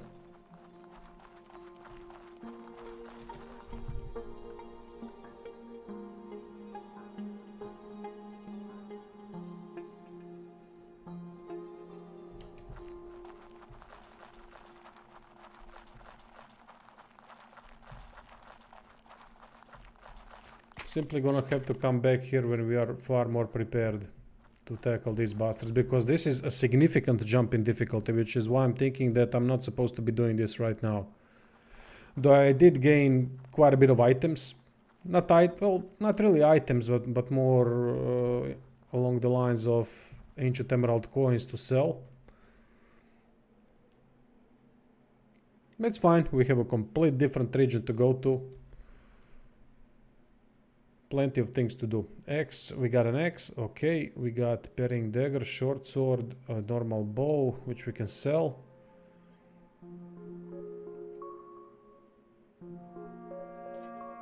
Who's got the mortar and pestle? Ah, she's got it. Yeah, no biggie. I agree, mate. Ah, so scales can be used to create arrows or patch worn armor. I will save it for patching worn armor. Damn, I'm digging the game more and more the more I play. Except the inventory. Inventory is pissing me off. But other than that, really liking it.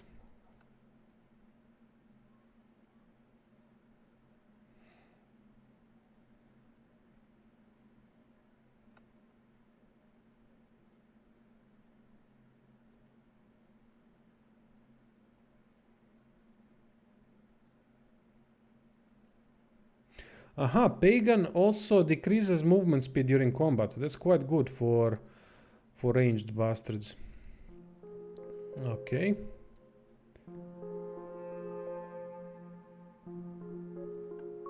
Glamour aura. Oh, this is on the wrong person. I fucked that up.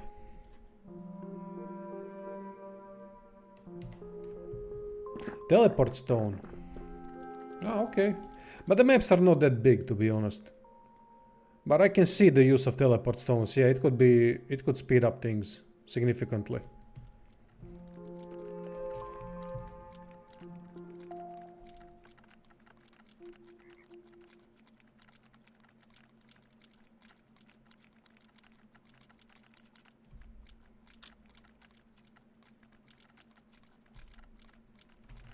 I saw something over here. Now, question is, who are Greva? I have no clue who Greva are. Oh, wait. But how do I get them to the surface? I think I know where they are. I think I was at the location where they are already with the dryads and such enemies. But I don't know how to get them up top. We are now in the morning, which is perfect. Let's see. Maybe there's a way.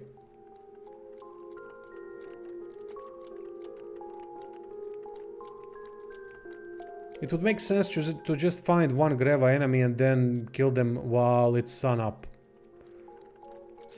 Alright, we are now at 9 o'clock is a sunrise, so I will save the game because, well, we might be able to complete that part of a quest.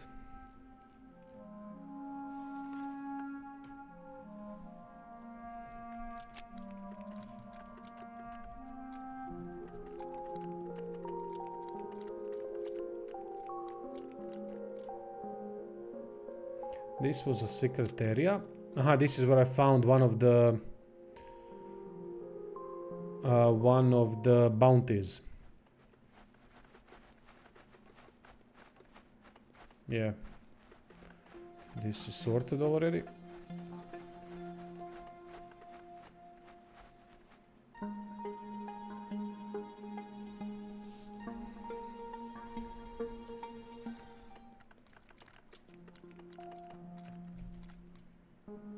Hey Will, how's it going, mate?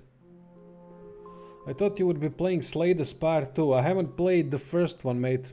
Did the Slay the Spire 2 release now or something? Mate, there are so many games releasing. I would need to clone myself twice in order to be able to play half of them. Someone told me Esoteric Cab that released also supposedly a very good turn-based RPG. Then this game, then Gridfall 2 is releasing in a couple of days. And I want to cover all of it, but it's impossible. Hey Gus, welcome mate. Ah, just came out today, nice. I haven't played the first one. I know that the game is on, that the game has high reputation in a way that it's a good game. I only heard praises for Slay the Spire. Isn't that some kind of a tower defense survival based? Something like that. I haven't played it, so I'm just talking out of my ass here. So feel free to educate me on the subject.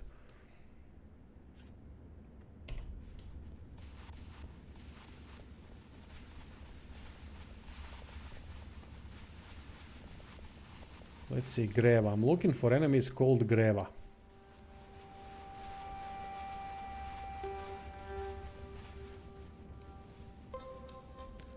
Have I checked out Mugenics? What's that? But I'm not really tower defense guy. I don't really play those types. I'm not that I don't like them. I like tower defense games. It's just that I haven't played them really. And I thought that Banquet for Fools might be the perfect game because honestly... Oh, this is the tumbler key that enables unlocking the tumbler lock in the tomb. Okay, digression a little bit. It's strategy game with cats. Okay. I think I saw that someone offered me a key for that game in the mail, but I get so many key offers for smaller games. Nothing for big games, of course. The bastards. Sent 3 mails for Crimson Desert, but yeah, I'm not getting that. There's no fucking way. I never thought that I would. I'm not naive. But still, I mean... Yeah, as I said to Will Hicks, who just suggested that I should play Slay the Spire 2, I don't have the time, mate. I simply don't. This is the game that I will be covering for a couple of days. Depending on the views, I will create a couple of guides, see how it goes. And if it goes well, I will stick with it. And next to that, play Gridfall 2. So I'm going to play 2 RPGs, which is insane investment. Especially when you have to do guides next to that. Just playing, it's fine, you can play that. But when you need to create guides next to all of that and you have life, you know, for example, last 7 days, I think out of last 7 days, 4 days I had to do something. I was in hospitals doing tests for the fucking cancer thing and doing scans. Then I had to fix an old car. It takes away the whole afternoon.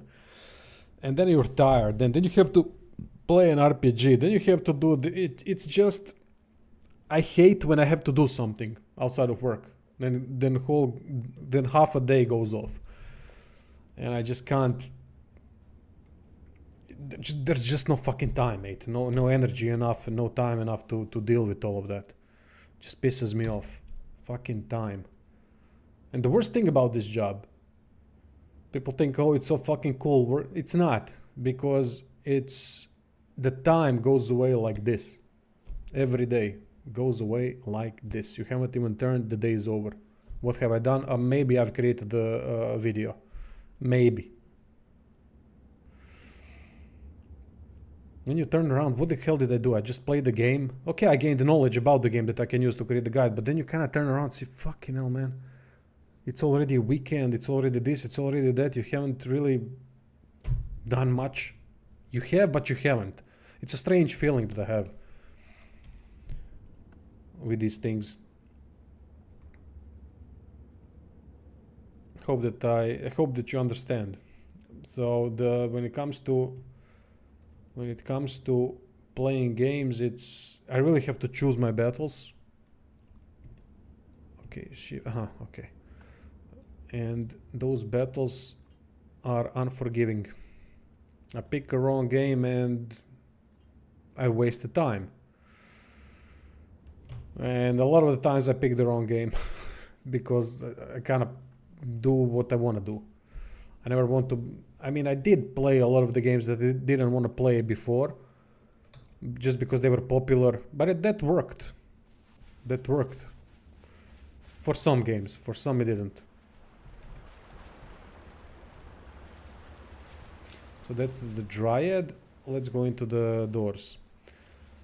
But I appreciate you always suggest games, always, please. And if you can, if you're on the Discord before the game comes out, a week or two, just post in comments on Discord that the game is coming out. You should check this. You should check that out. Because when the game already releases, I can't search for keys. I can't ask for keys anymore. It's too late. And if I can get early access for games, I will try to do so. But if you can, if it's not a problem, if you know about a game like Slay the Spire, I didn't even know that the second game is coming out. And Eugenics, I didn't even know about that. So if there are games like these, do post in Discord or post in comments on the channel. I read every comment.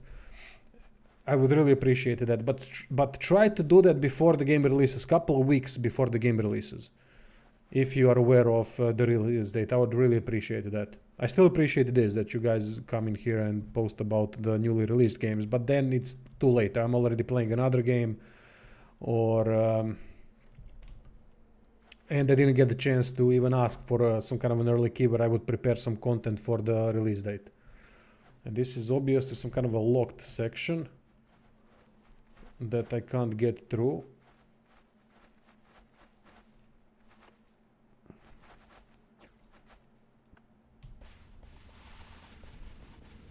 Yeah, I don't know how to get through that. There are some locked things in this game. Maybe that was a rogue check pass that I haven't passed.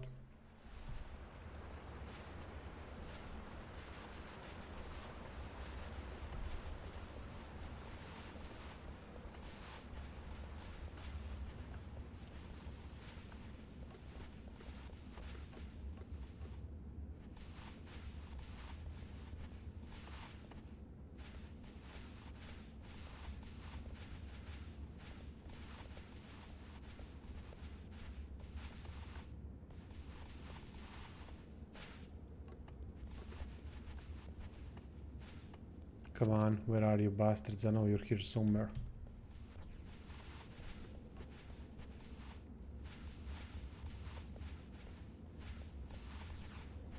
I went through this location already, but I've stunned most of the enemies.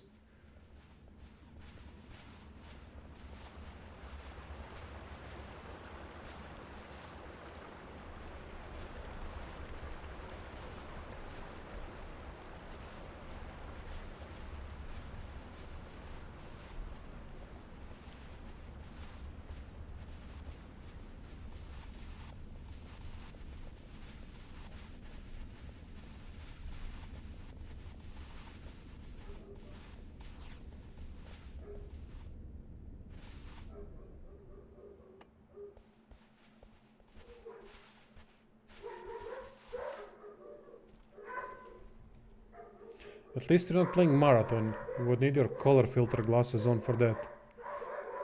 How so?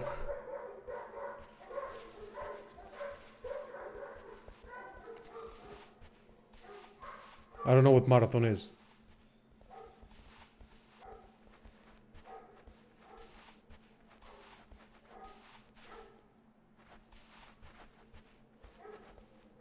Ah, there we go.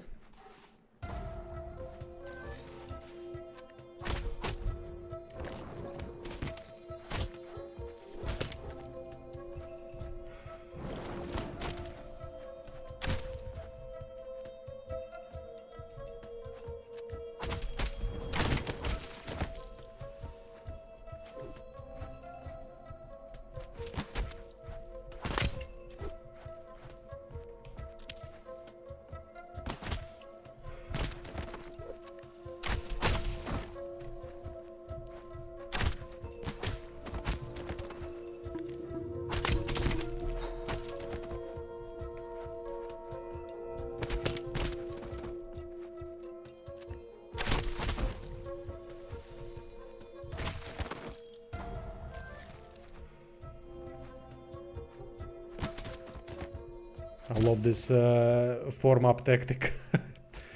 It's chill. Kind of works like tower defense mode a little bit. And if you have ranged characters in it, I have 3, possibly, or currently 2.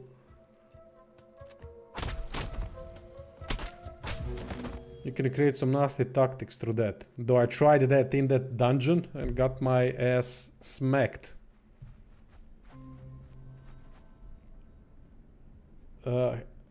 No, I haven't seen. As I said, mate, I really don't know much about new games. You know me, I don't follow anything. Most of the things I found out from you bastards, so... that's the same mentality that I have when covering games. To always enter a new game with a clear mind. So that I don't know any information before, so that no one clouds my judgment before I even started playing the game. It's important to me that I'm not influenced by anything. So that I can create my complete unfiltered analysis of a game when doing the reviews. Because when I start looking at the trailers and all that, which I really don't like, I hate fucking watching trailers. Unless it's pure gameplay, some kind of sort. In that case, alright. But even then I spoil it for myself. And then I have expectations. And expectations are not good for if you want to review the game properly. So I try to stay clear. But the problem is, the downside is that I don't know about anything that's coming. Except for some things that are, you know, that kind of everyone knows about, like Crimson Desert. Huge games. But then again, that's my mistake as well, because I should be sticking more with games like this, because this was always the best audience, except for Neo and Divinity Original Sin and Baldur's Gate 3. That was a different story. But my audience was always a bit niche when it comes to the games that they play. You guys, I mean, always some kind of hardcore RPGs or some bit smaller games like Chained Echoes. The game that I really promoted a lot, that I think I influenced a lot in terms of marketing it. I think the game benefited a lot from me covering it, and I'm glad that it did, because it's one of the best JRPGs of all time in my opinion. And there are other content creators, of course. No, I'm not just saying me. Plenty other stronger content creators that did a lot of content for that game, and that's awesome. That's what it should be all about. Unfortunately, sometimes it's a difficult thing to focus on these smaller games because there's no money in it, and that pisses me off. If I had money, if I was not worried about money at all, if I knew that every month I would have an average paycheck, Croatian paychecks, that I have to worry about being broke every goddamn month, I would constantly cover only small games. I would Crimson Desert, things like that, I wouldn't even touch. It would just be games like these, constantly giving these games a platform. But unfortunately, I gotta feed myself, so feed my dogs, you know, pay bills, things like that, and already struggling with that. So, you know, it's a shame. It's a shame. There are also a couple of Croatian developers that created their own games that contacted me, and I said, people, I would love to do that. I would love to do that, but then I'm telling them, well, look, I don't have the time. The only way I would accept any new project, so that would be worth my time, is through paid promotion, because otherwise I wasted time that I can't get back on nothing, basically. And that's a problem. That's a big problem.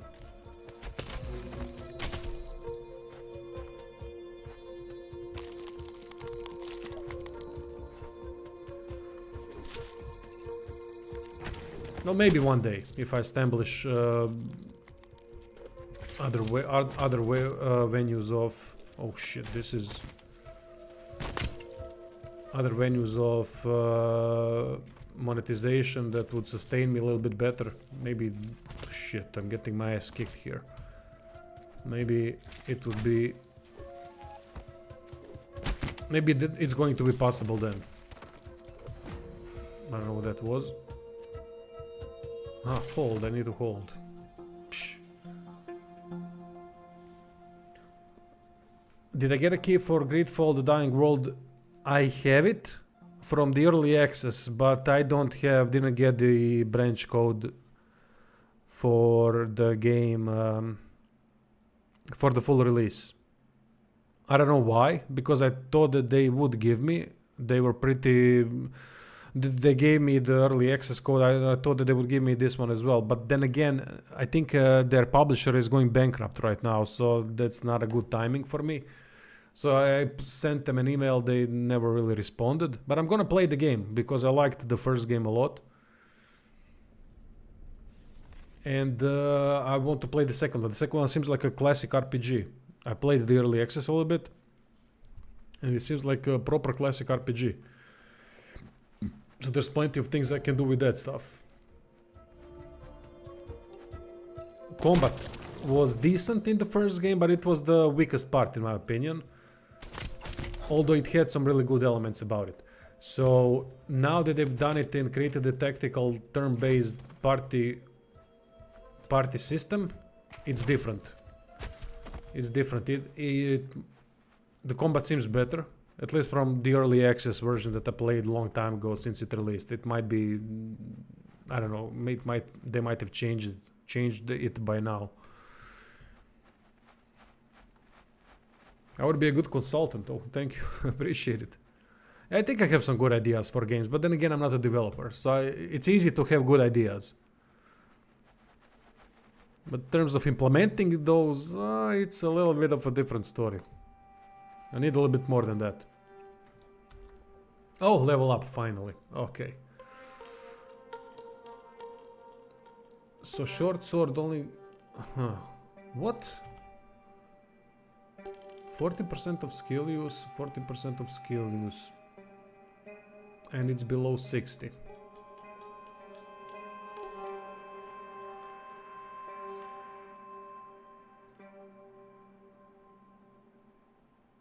Seems like there are some bugs with the skill leveling system. Because when I do this now, I get only +1.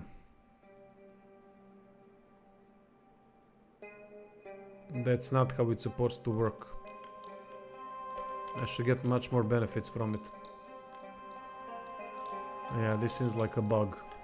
That's a nasty bug, to be honest.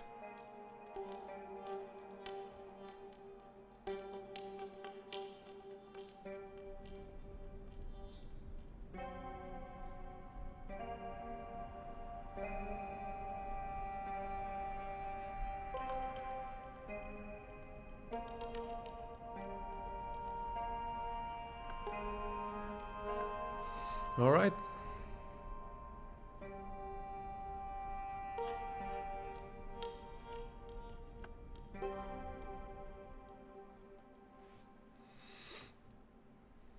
Let's switch to sling then.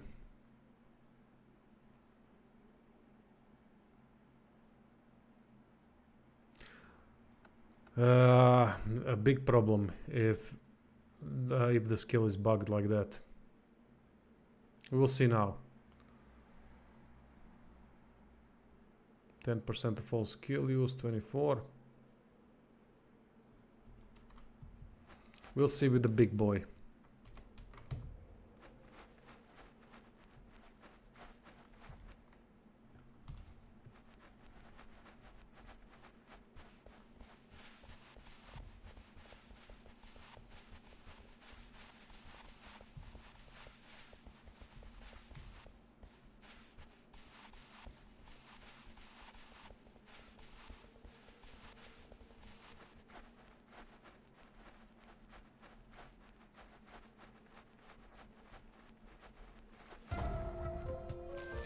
Okay, form up and summon. I don't have spirit. Shit. Cinnamon cider. Let's use it. And then cast a frog trap.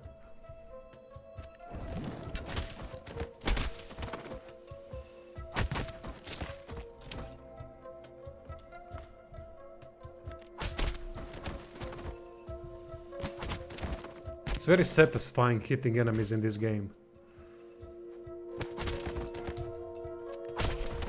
No, no, no. Form up. Don't go there.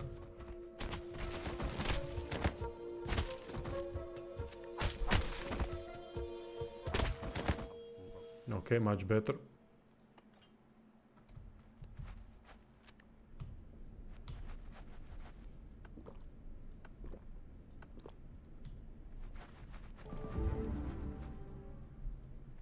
What is that?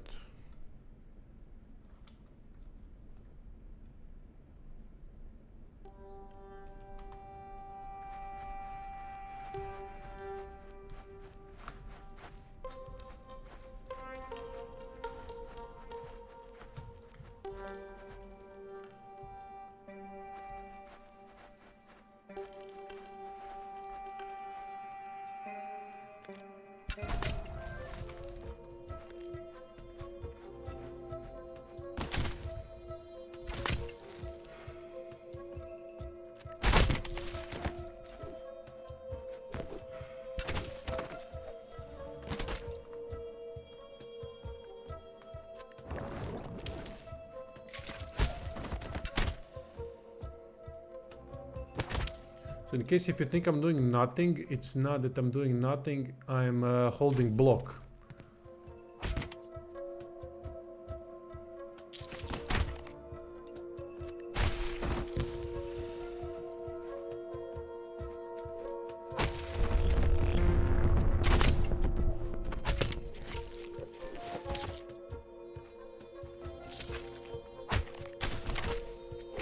These armored bastards are nasty, they take a long time to deal with.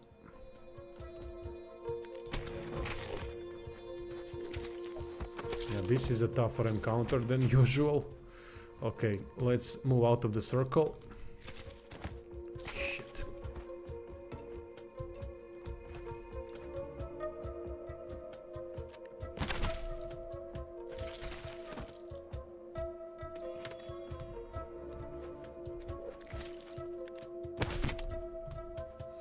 Move, move! That's the problem with the form-up mechanic. I mean, that's the tactical issue with the form-up mechanic. It's not a problem, really. But you have to be careful when to use it. I don't know what this thing is.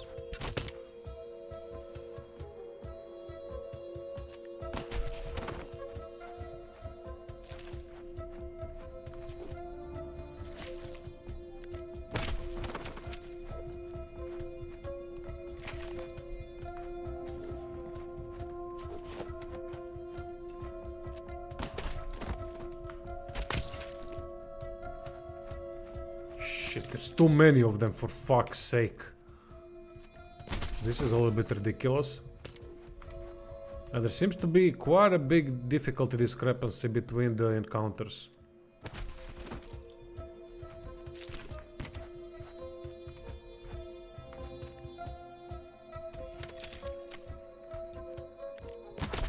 Oh, one rain of arrows would do nicely.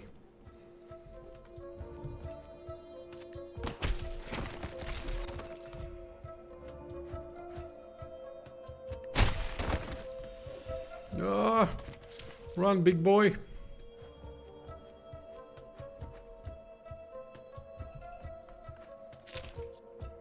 Jesus Christ, there's too many of them.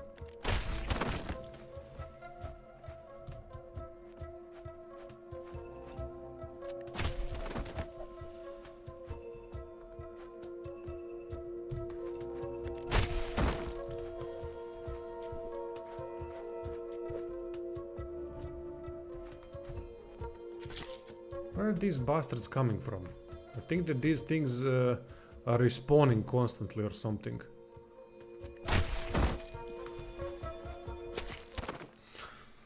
Damn!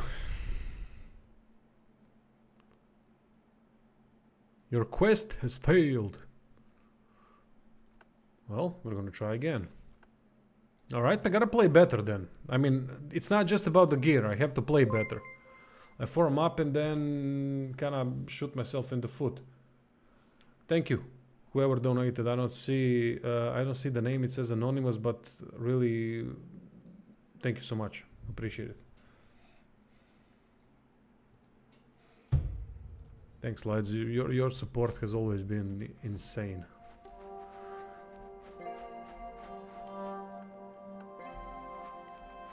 Always make me feel guilty. I wish I didn't have to put up even the donation bar. I really wish that. Or Patreon or any of that shit. I never wanted that to have on the channel. On any sort. I just wanted to create content.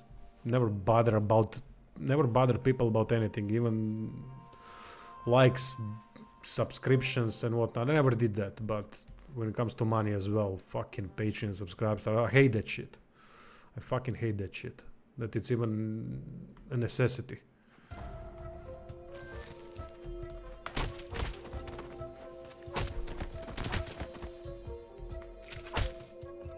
But you guys have been always supportive as heck. It's incredible. It's fucking...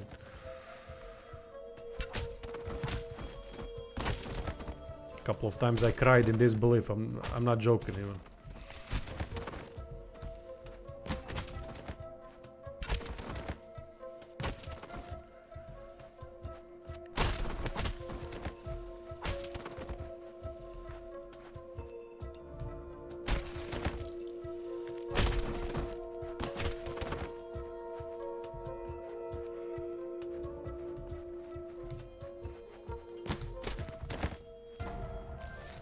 So for example, form up was really good here in this situation, but because the enemy types. Aha, I'm starting to figure out what works better where. Seems like form up is excellent when enemies are not armored, but when enemies are armored, then it's better to move around. Let's try to implement that. For now, I will rest up a little bit. Let's 60% heal, should be fine. Although it does use a blanket. So, wait, what? Aha, no, I was interrupted. Oh, this is the first time that happened. It makes sense. I was thinking to myself a couple of times, is there an interruption thingy? But then I'm wasting a blanket. Okay, guide them here. And let's see what we can do. Instead of smacking them with a weapon, let's use kicks more.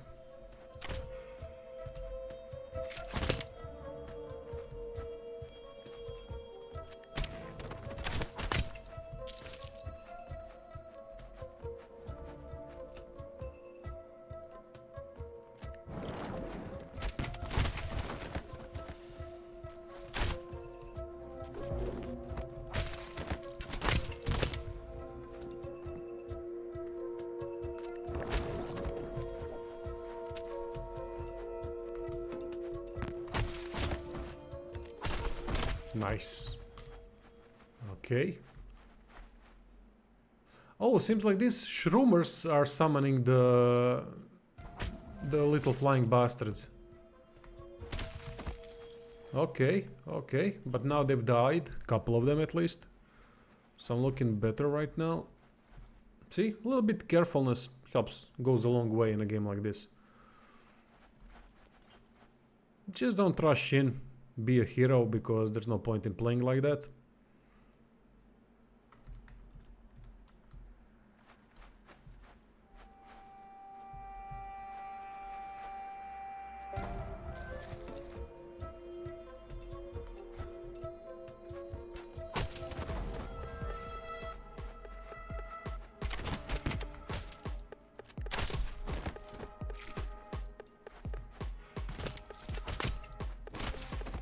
Nice.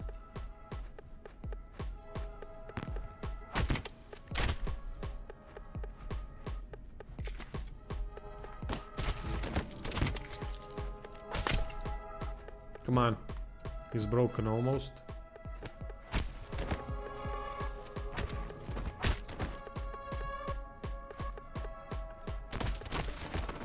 Excellent.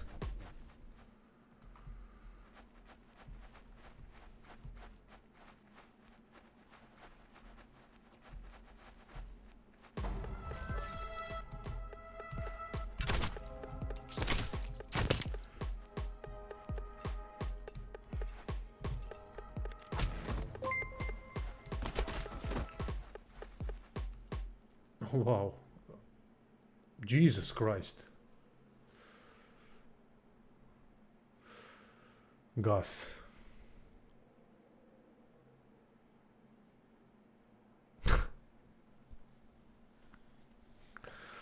Thanks, man. I mean, I don't know what to say.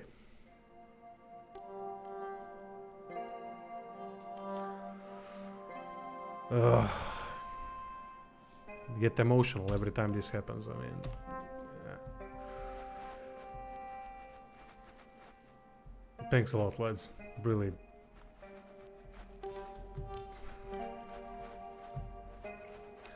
No matter how fucked the YouTube is as a platform, the people on it, at least on my channel, are just I don't know what to say.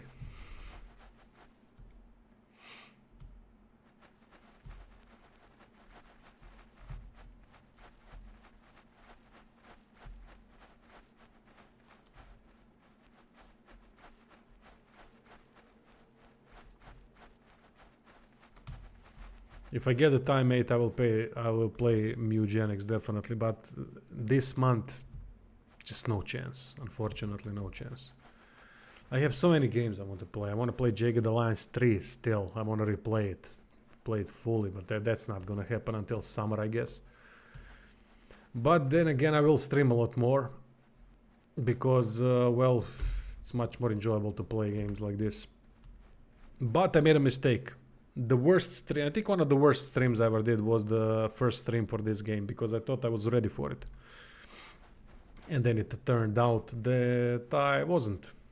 So that was a big mistake because I was struggling to understand basic things. I was cocky, thinking, well, I'm playing RPGs, you know, Dungeons and Dragons, all this shit. So what is this? Shouldn't be an issue. Yeah, think twice.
Good. Okay.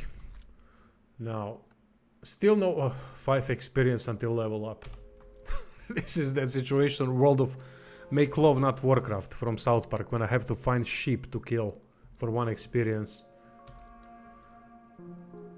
Though I'm now over here. Okay, we are now at this location, but this location is not where I wanted to be. I think there's another entrance. Okay, we're gonna rest up. 100% heal. I have 6 blankets, so we are alright in that regard. No timed quests that I have to worry about. So let's go back in and deal with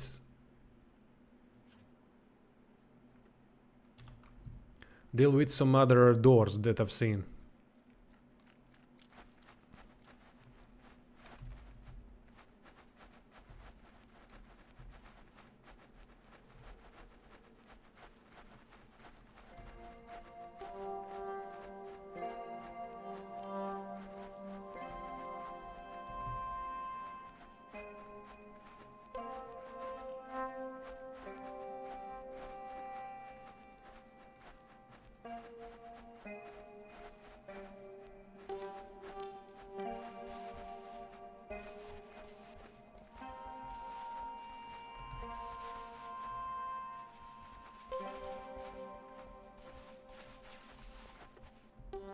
You know how, to digress a little bit, when the problem started, the financial problems, it was when just to showcase how stressful and unfair at times it is to work on YouTube.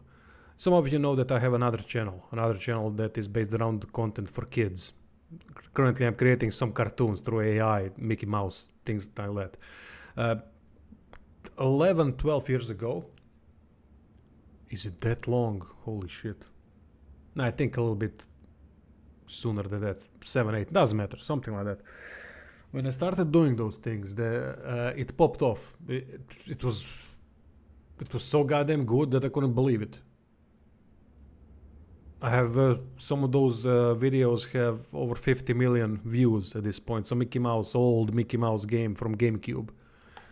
None of them, there was only one person that had it on YouTube aside from me at that point. So it popped off. I didn't have to work. I've taken a pause from YouTube for 1 year. And that was when Fallout 4, Dark Souls 3 and something else came out, which was a really bad time to take a year off. But I didn't see the point. I needed a break from it all, and I just started training combat sports, things like that, just to keep things exciting. And was just working on that kid's channel. I didn't have to work much, and I was making really fantastic amount of money. That around $4,000 to $5,000 a month, 3 to 4, let's say like that, which is in Croatia 10 years ago, which was fucking awesome. That's what politicians made. But it lasted for about a year and a half, something like that. And then it started dropping off significantly, which is fine. You can't be on top. That was for me the top. And then what happened is that people started doing for kids channels that Elsa, Spider-Man type of content. And when they started doing that, I also started doing that. And we were dressing up in costumes, me and my family, and so doing stupid shit. I was editing things. It was actually quite good videos, but nothing that wasn't family friendly. But other bastards were doing some kind of abortion videos, things like that for kids, which was fucking insanity that they were doing that. So anyway, these idiots started to do some really nasty things which shouldn't be for kids. Kids shouldn't watch that, and unfortunately YouTube decided to put all the kids content, almost all of it, in one basket, and decided to reduce ads on the channels, how much the channel would earn. And then ever since then, the amount of, let's say, CPM, I don't know if any of you know what CPM is. That's basically how much money you get per 1,000 views. 1,000 monetized views, not every view is monetized. So CPM was around the same as RPG Division. It was around $1.5 per 1,000 views. But ever since that happened, that fiasco, first they demonetized my channel, they demonetized a bunch of channels, and I didn't do anything wrong. I really didn't. Those were the idiots that did wrong, but they put us all in one basket. And I was earning nothing. I was only earning from RPG Division at that point. So I was going broke, because RPG Division was never the main earner up until a couple of years ago. And then the views also dropped significantly. Then they reinstated monetization, because they've seen, after I've complained a bunch of times, that I didn't do anything wrong. But when they started putting the monetization back on the kids content channels, the ad value dropped significantly. So now for 1,000 views, I think I don't even earn $1 on the kids channel. I think it's 0.7, something like that. I haven't checked in a long time. But basically it sucks. And RPG Division is around $1.5 to $2 per 1,000 views, which is triple that. So anyway, that's when the trouble started, because I was always dependent on two channels, RPG Division and the kids channel. So when those two combined earned about the same amount of money every month, I was all right in terms of, I wasn't making a lot, but I was making, an average pay. I can live off of average pay. But then when the ad dropped, and the ad value dropped, and when the views dropped on the kids channel, they basically killed it. So now when I earn about, $800 to $1,000 from RPG Division, and then from that one about $300 to $400 from the kids, that's nothing. That's $1,400 a month before taxes and everything. And the average paycheck in Croatia in Zagreb where I live. It's currently about, I think, 17 to $1,800 a month. So it's terrible. That's after taxes, 1,800. So that's when the financial trouble started. That's when I started putting Patreon, Subscribestar, donations through streaming and so on. Unfortunately, as I said, it's not my fucking fault. It is because I could sell myself more, but I don't want to. I never wanted to. I never wanted to do these things, never wanted to sell myself, and never will. But it comes with a downside, a big one.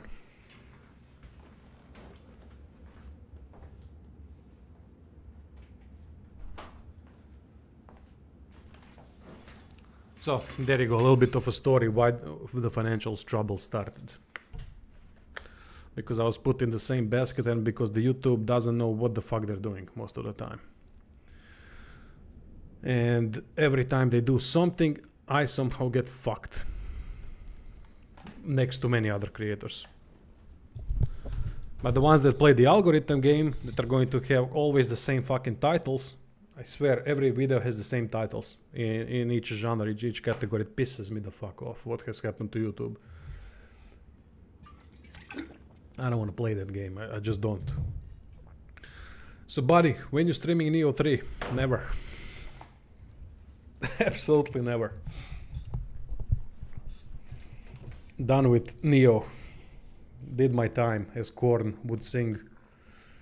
Sorry a bit about the digression, but I just wanted to clear some things out about the history of what happened and the problems of working on YouTube and how your hands are tied, and basically same like people get fired from their jobs, we can get demonetized like this. And then get back up from all of that is really fucking difficult. You think trying to be different and stand out more would work better. It does work better in a way that people appreciate it more, that the audience appreciates it more. But look, people today want drama, and I'm anything but drama. People will say that, well, your Neo videos are drama. No, they are not. They're definitely not. And people can think whatever they want, but people think a lot with their emotions today. And they are very emotionally tied to games today, which I don't understand to that, but I get it to a point how that happened. And most of the things I do are guides and things I want to do the most. But rage bait, no, I don't want to. Why would I don't want rage bait videos. That is the opposite of what I want to do. I always want to have a discussion open about things, a healthy discussion, discussion based on facts, not on feelings. Rage bait are feelings. I don't want that type of audience as well, because I can't learn from emotional audience, but I can learn from you guys, from constructive comments. From constructive comments, I learned so much over the last 7 or 8 years on RPG Division from you guys, because you went in the comment section, you made constructive comments about my reviews, about my guides, how to make things better, how to do this, and I always listen to constructive things.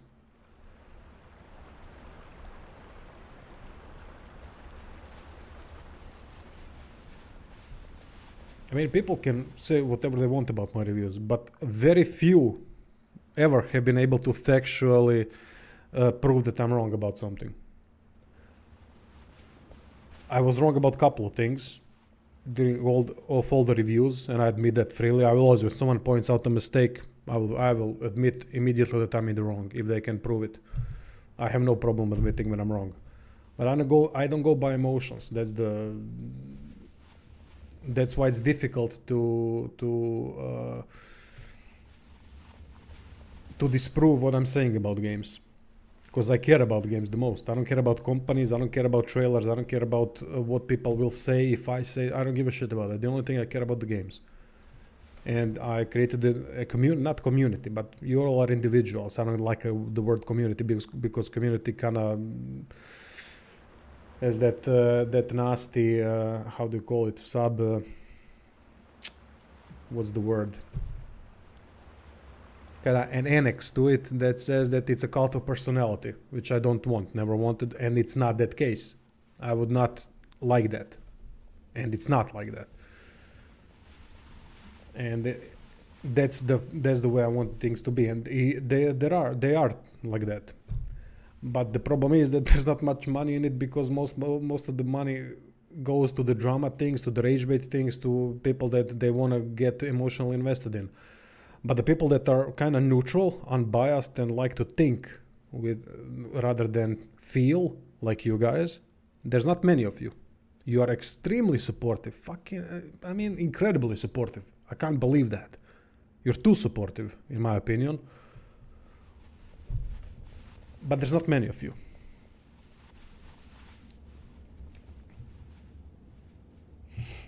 Final Fantasy 16.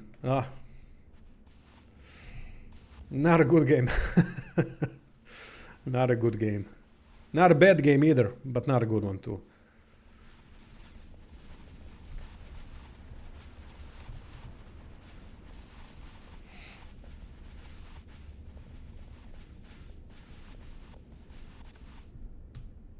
I was already here, wasn't I?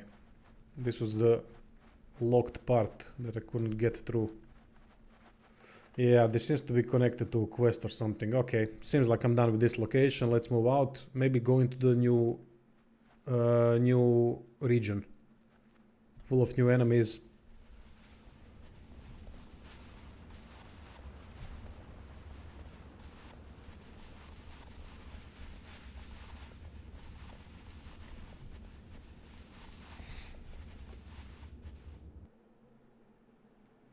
Don't get me wrong, guys, it sucks. I know that it sucks.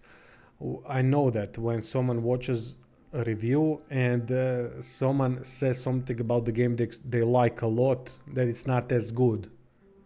Or maybe that the game they think is bad is not as bad. I get that. I get that. Games are an emotional investment, same like any art. And I think of video games as art. It's entertainment and art in one. But then again, you can always play into the feelings, but why? What's the end product of it? Then I'm being disingenuous. I'm saying to people what they want to hear. You know how they say, always trust a friend that tells you what you need to hear instead of what you want to hear. I kind of go by that logic my whole life. And I want all my mates, real life mates, and they do the same thing. They say to me when I'm not aware of things, they say directly, and I respect that more than anything.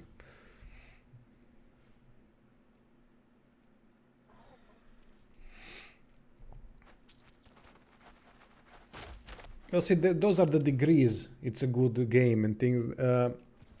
Now that's entirely subjective. That's a subjective thing that is impossible to objectively measure how good a game is to someone. We are all individuals. We all have different experiences in life. We all have different growing up, different parents, different situations, different events that transpired, and so on.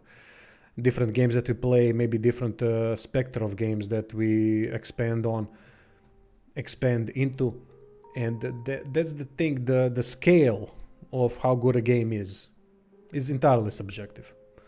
But I can't say that Final Fantasy 16 is a good game because I've played all the Final Fantasies except first 5. And I know what a good game is in that department. And I played Final Fantasy 16 and it's... I can see your point. You have a good point. It's not a good Final Fantasy game. It's not, definitely. But it just is, for me, is lacking. To me, 7 out of 10 and then is a good game, and then above is great, amazing masterpiece. But that's my scale. That doesn't mean that that you think the same way. You don't. Of course, everyone has their own scale in mind. But to me, it's more... I can see it being good, but that would be, for me, a stretch. For me, the way I see these games, it would be a stretch to call it a good game. But decent game, above average, sure, why not? I just thought that it was lacking in a lot of things. But it's fine. As I said, it's subjective. It's subjective, but I don't think...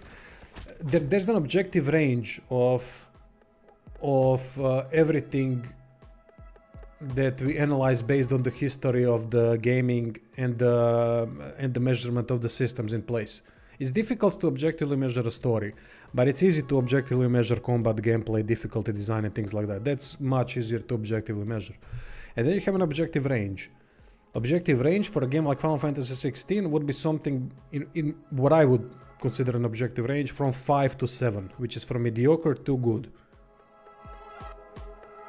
Everything, those three scores for me would be valid. And that's fine.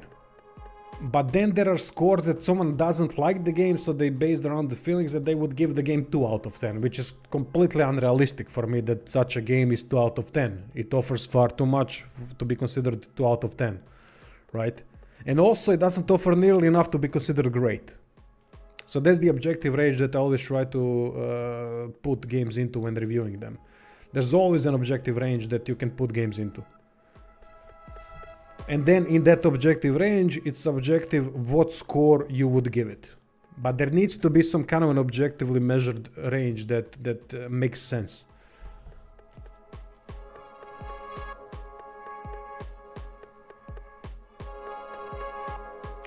Cold Zero, otherwise, yes, exactly. That's the first thing I said to my girl when we entered the relationship. Criticize me. Have constructive criticism how I can be better for you.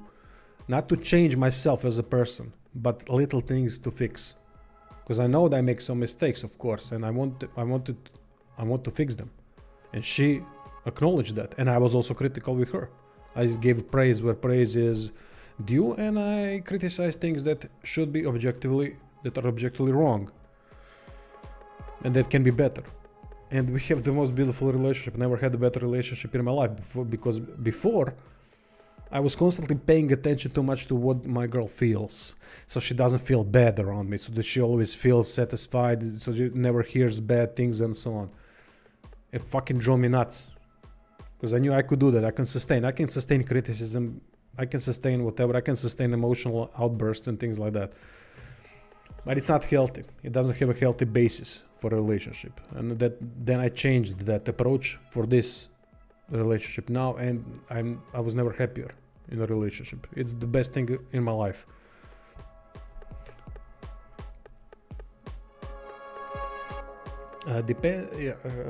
What was the last game that blew you away?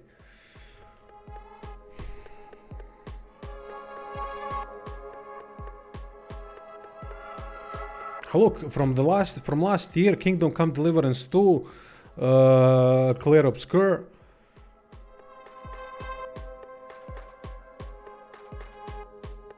This year, was it something this year that I've played that was... No, this year the games that I played were quite mediocre. Disciples Domination, the Echoes of the End. What did I play this year? Echoes of the End. Then I played another game that was quite... before Disciples Domination.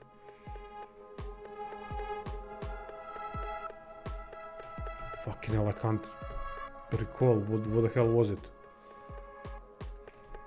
Oh, Lord of the Rings mod for... Dauntless Days mod for Total War Attila kinda blew me away. It's far from perfect, but 10 years in the making, no monetary benefit from it. I mean, that blew me away. That's fucking dedication. What the modders did with the Dauntless mod. The Dauntless Days mod. I mean, you gotta just say, fuck it. Okay, it's not perfect. But god damn it, I mean, that's what love for gaming is.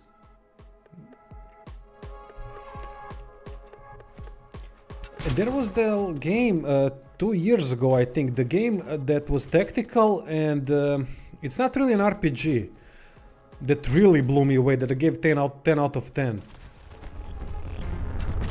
Fucking hell, what was the name of it? It was a tactical turn-based game, but the way it worked is that every encounter, when you move, the others move as well. Baldur's Gate, yeah, Baldur's Gate 3 also, yeah. But it was kind of expected, Baldur's Gate 3. I expected a lot of things since Divinity Original Sin, so it wasn't really that much of... This game is blowing my mind a little bit, I have to say. It's something I haven't seen at all in a combination like this. It's quite original. Jesus, what was it? Fucking man, my memory is so bad, it's pissing me off. I put it in top 3 games 2 years ago. The game where you move and then the enemies move as well with you. So you have to plan your steps because everything happens at the same time. It's turn-based, but the enemy has to turn the same time as you do. Oh, Warhammer Rogue Trader, yeah. That's one of the games that probably most fun for me. Of course, it's fun is entirely subjective. Most fun CRPG that I played, probably. By the best turn-based combat in the genre for me. Oh, Final Fantasy 13 I absolutely despised. I played it for first 15 hours. It was such a hallway simulator bullshit that with uninteresting characters. With combat was good though. Combat was good, but damn, that's holy shit, that game was bad. I tried to like it because I loved Final Fantasy at that point. I always loved Final Fantasies, but that game, shit, I can't say a good thing about it.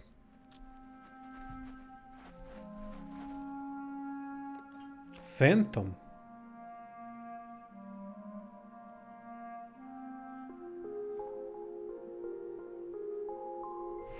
I have to check it now. Wait, I think I have it on Steam. I'm gonna put it.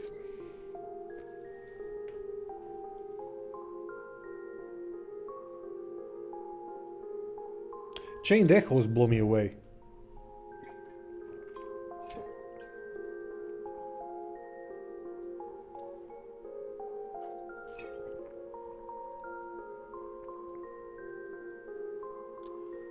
I love the Darkest Dungeon. The first time I played Darkest Dungeon.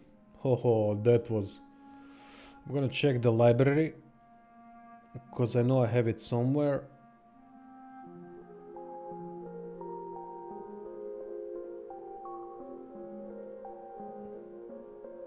I have Final Fantasy VII Rebirth. How?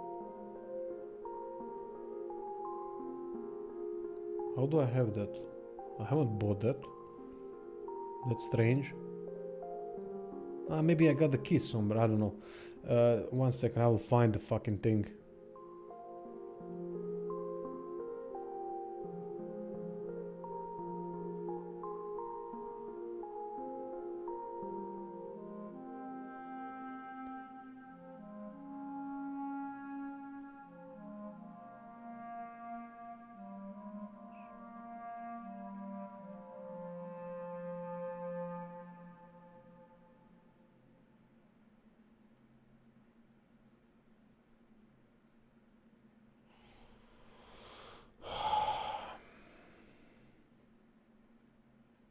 Oh, RoboCop Rogue City. That game blew me away.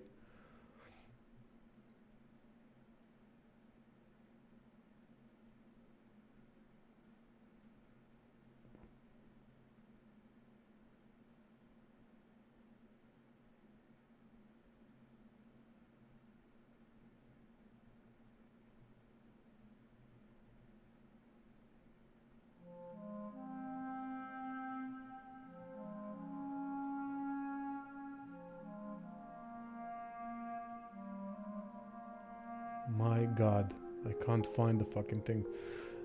Now I'm pissed off. No, it wasn't Max, no. 1 second. Yeah, Naughty Dog. I love Last of Us 1.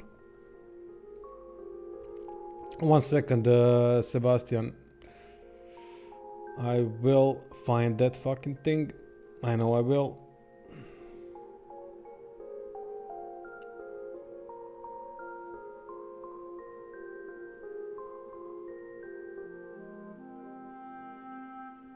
Tactical Bridge Wizards. Thank you, guys. That's it. Jesus fucking Christ. How the hell is it not in my library? Oh, I missed it. Yeah, it's here. I missed it. Thank you. Now I can breathe. God damn it.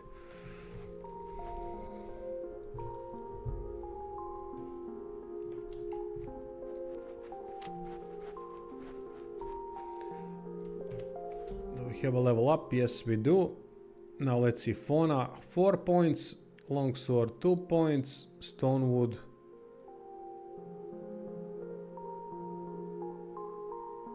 Okay.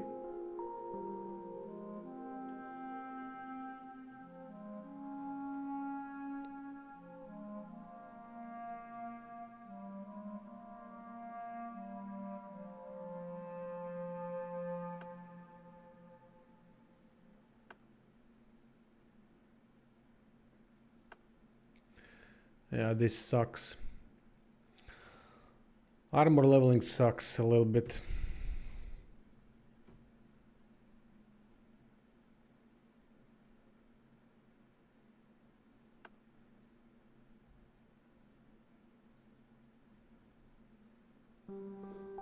Where's the health stat even?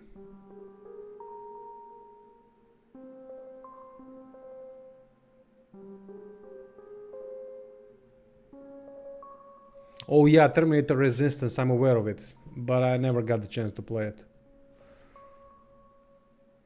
Just check health 50, 48, 47, okay. Aura, 10 points in aura, 50 background, 74 background. Okay.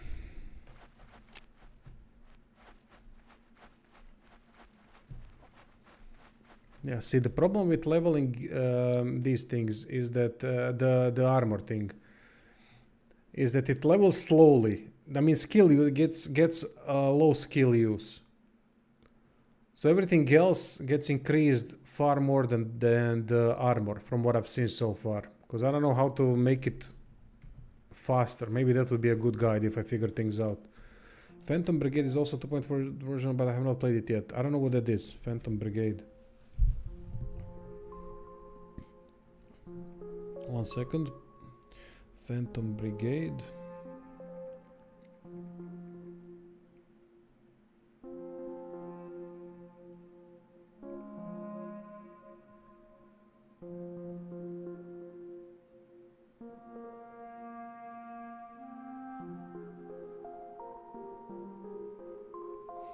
It's some kind of a mech thing.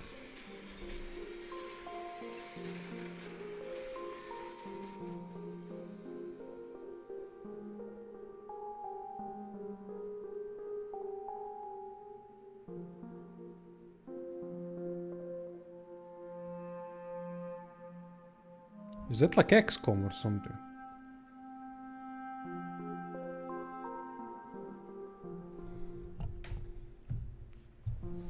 Yes, Solasta 2 I will play definitely. Maybe not during the early access, at least not at the beginning because I don't have the time, but when it comes out fully, definitely.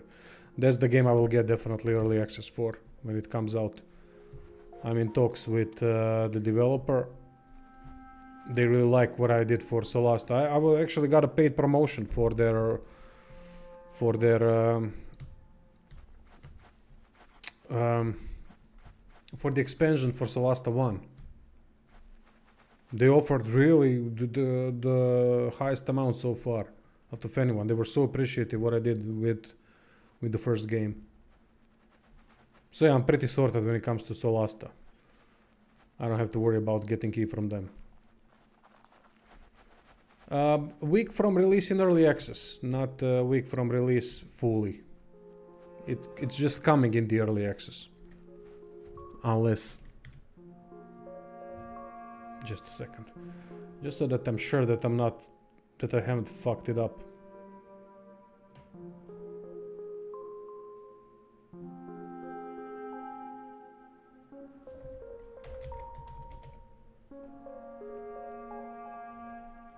Yeah, coming soon to early access. Okay, good. It got me there for a second. I thought, where am I gonna squeeze a new game in?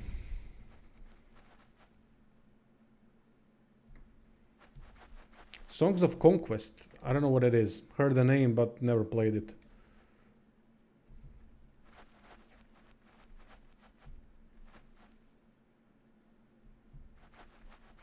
Should we leave them? Nah.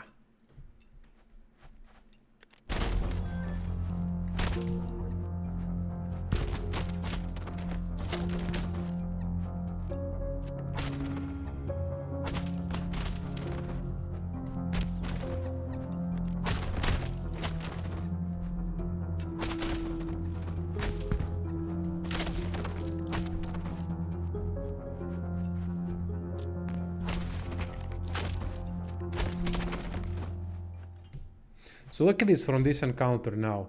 We have Stonewood at 0% false kill use. Maybe we need to get hit. Hit more, which is not a good thing. You don't want to get hit more, but alright.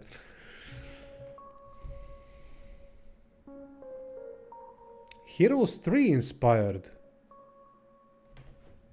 Now I gotta check that out. 1 second, please. Songs of Conquest.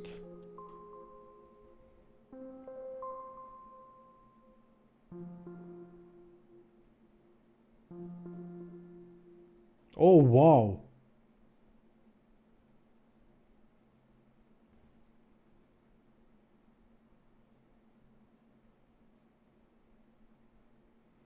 Okay. Bit too much color for my taste, but damn.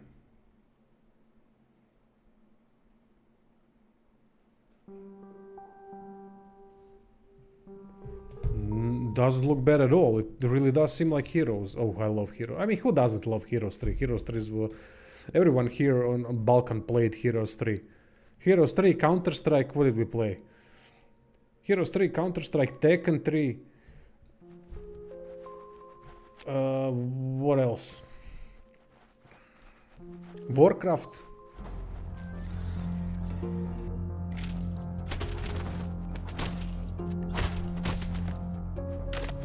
Yeah, I think those were the most popular ones, if I'm not mistaken.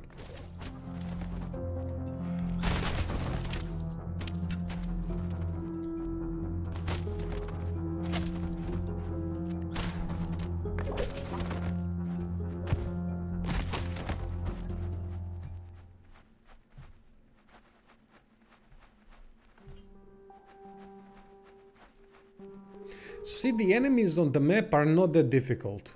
Not even close to something like... Oh, we can actually enter here. Alright, let's move around.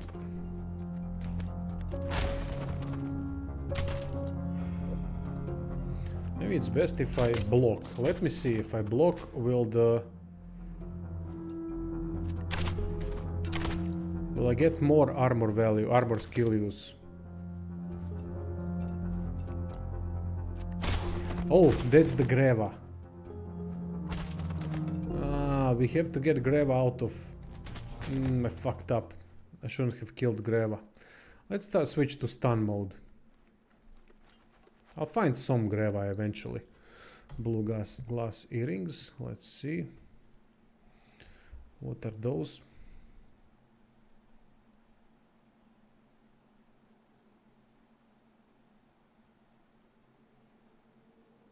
I still don't know what these small chest keys are for. Ah, there we go. Glamour 2, strength +1.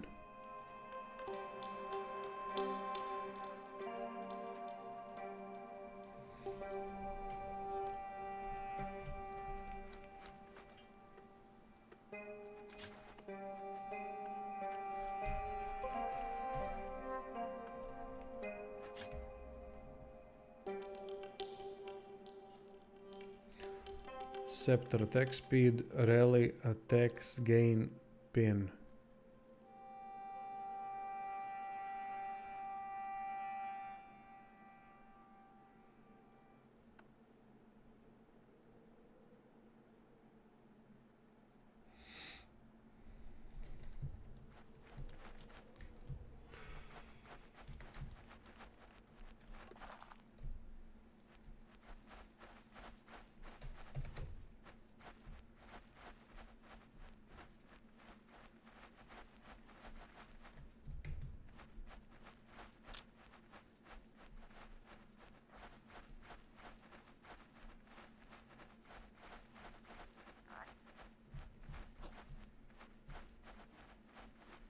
see how many games you've listed on this stream today.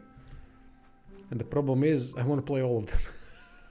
Because every single game seems interesting.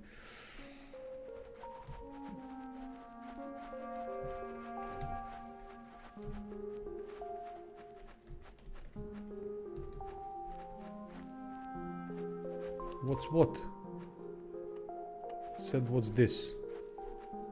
Aha, chest.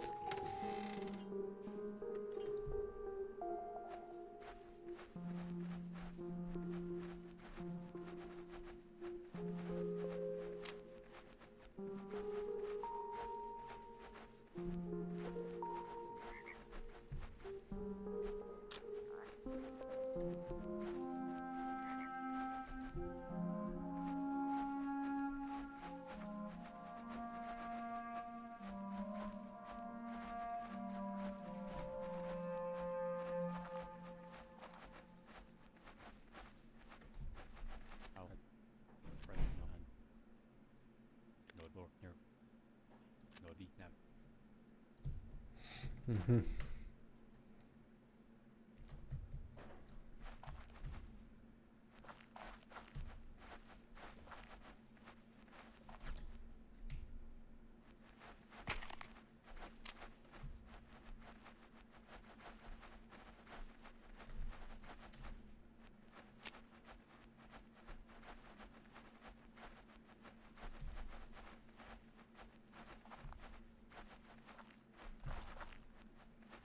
That's back to the original location. Now the problem with this location is that I was here already during the first playthrough when I screwed things up a lot.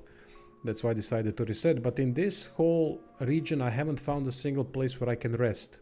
I can buy blankets, but I can't rest anywhere in the barracks. Oh, that's where Greva is. Okay, thankfully I'm on stun.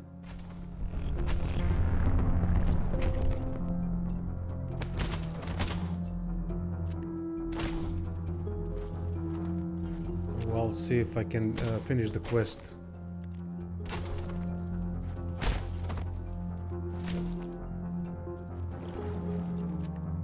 I can stun them now, then wait, and then kill them while they are still stunned, while the sun is shining.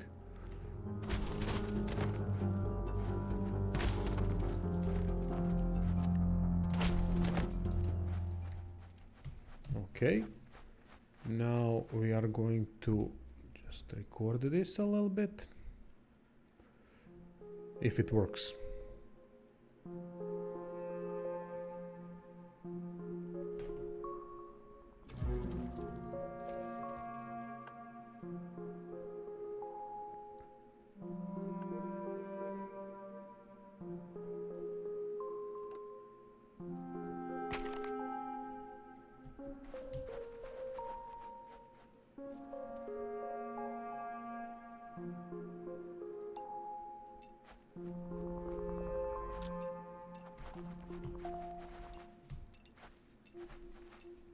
Are you fucking kidding me? Aha, I gotta switch to kill mode. That's the problem. Let's kill two of them. Should be enough. Okay. Let's head back. I want to see if this quest is done now. Would be interesting because that means I would get the blessing, the intercession. There's a skill I haven't really used so far yet because I haven't found many idols, and the one that I've already used that gave me this quest I've missed completely in the first attempt at the game.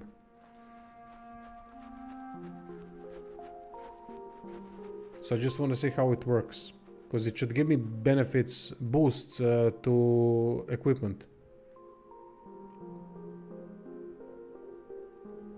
Oh yeah, Arcanum.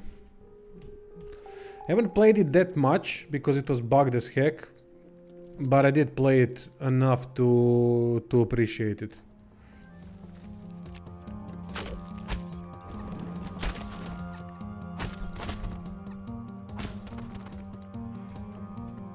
Arcanum is a special game. Did they ever manage to patch it with mods? Because I know they did a lot. They did a lot with Fallout 1 and 2 with the resurrection mods. But did Arcanum get patched properly over time? I think I don't have it on GOG platform. I think I bought it, but I don't know if I've started it at all.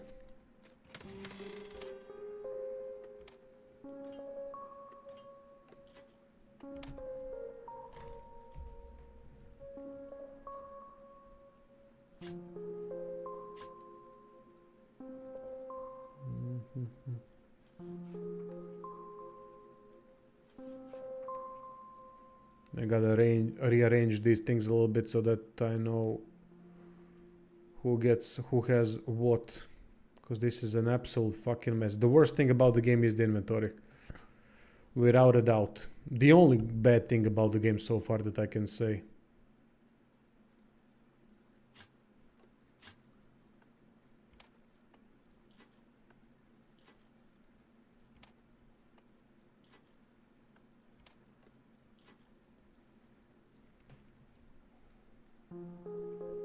Nice. I'm glad to hear that they have worked on it. That's the beauty of people who are in love with games.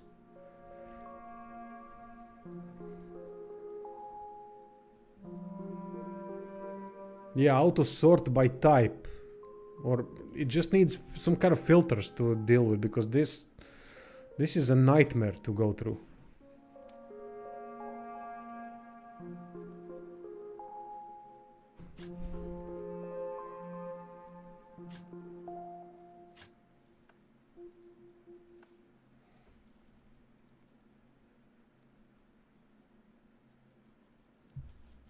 I even forgot what I wanted to do.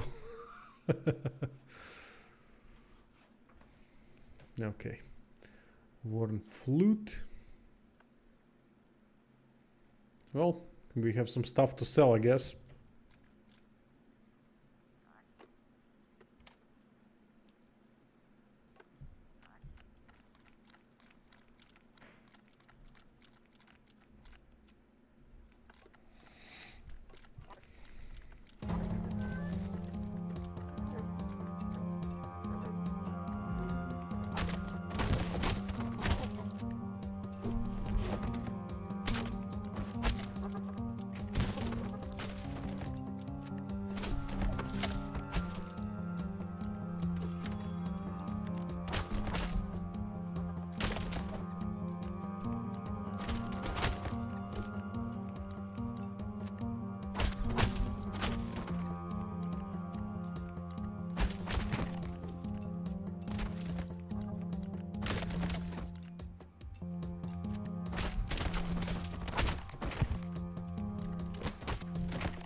Oh man, yeah, Divinity Original Sin's inventory, that was pain in the ass.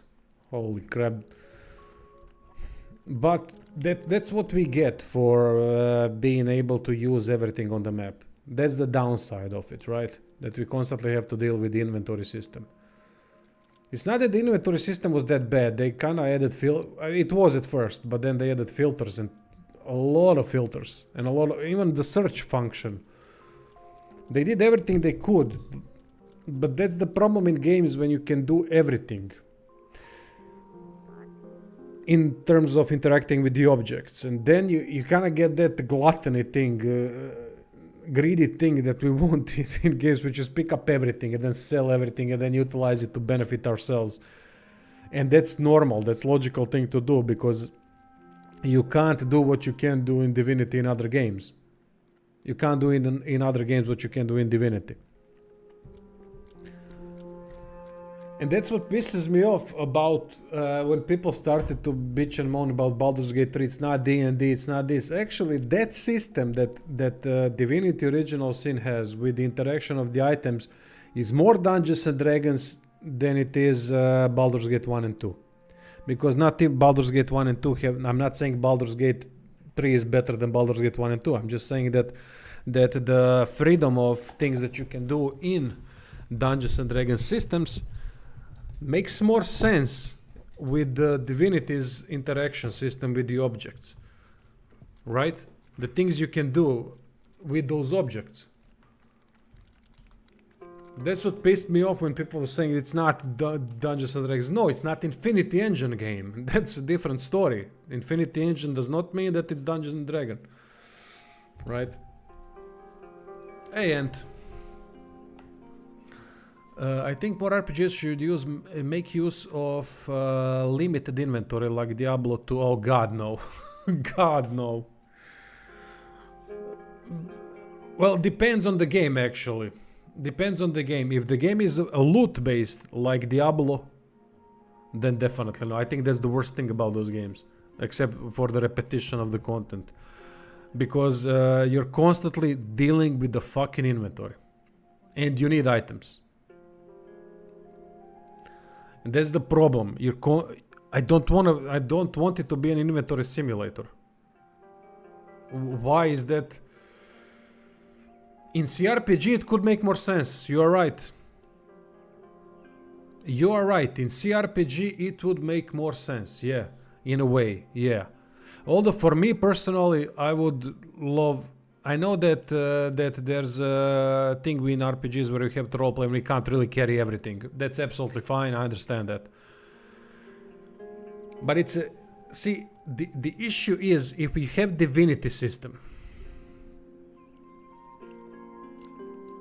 Having it unlimited is pain in the ass because we can pick up everything and we will pick up everything, and then getting through everything will be a slog.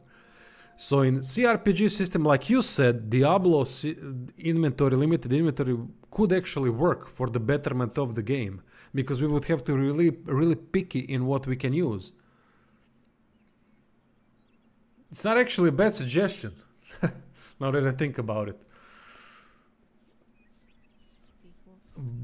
But the most important thing is the encumbrance, right? How does that work? Because some games have limited inventory space, but they have encumbrance. Okay, equipment encumbrance is important. We can all agree on that, right? It's required in every proper CRPG. What type of armor you wear, how much it's going to encumber you, and so on. But in a looter-based game, the Diablo is having such a limited inventory. I fucking hate it, man. I hate it so much. It's just let me play the game. Why do I need to have to worry about the goddamn inventory? That's what I hate about Neo. People think I hate Neo. No, I hate a couple of aspects of it. I always say Neo has the best combat in history, probably. But everything is taking me away from that gameplay. Everything the game does, it wants me to go into the fucking menus and play with the goddamn gear, and it just pisses me off, man. Just let me go play. And let the gameplay not be focused on farming and things like that. That's what pisses me off about Neo.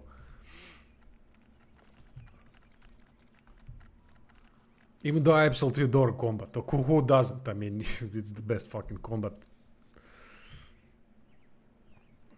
Legend of the Dragoon. Oh, I love that game. Had a limit of 36 healing and use items. I hated this. I can't remember how it worked there, but I love the game.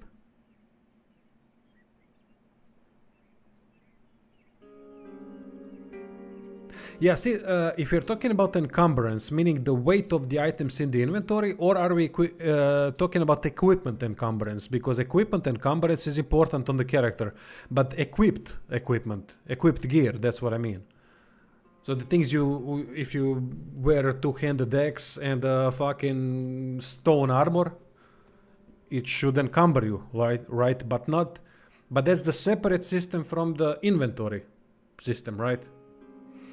If you get what I'm trying to say. It kinda is case by case basis, isn't it?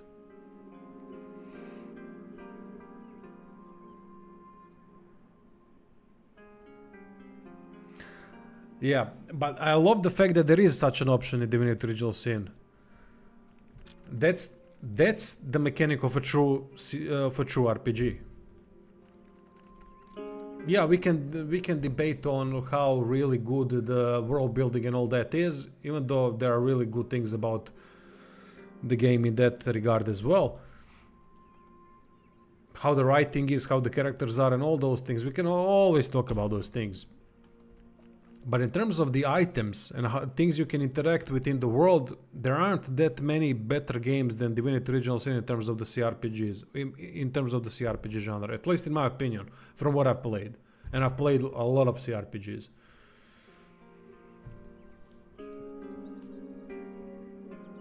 That's what pissed me off about, can't sell contraband. Lakovian is a contraband, okay.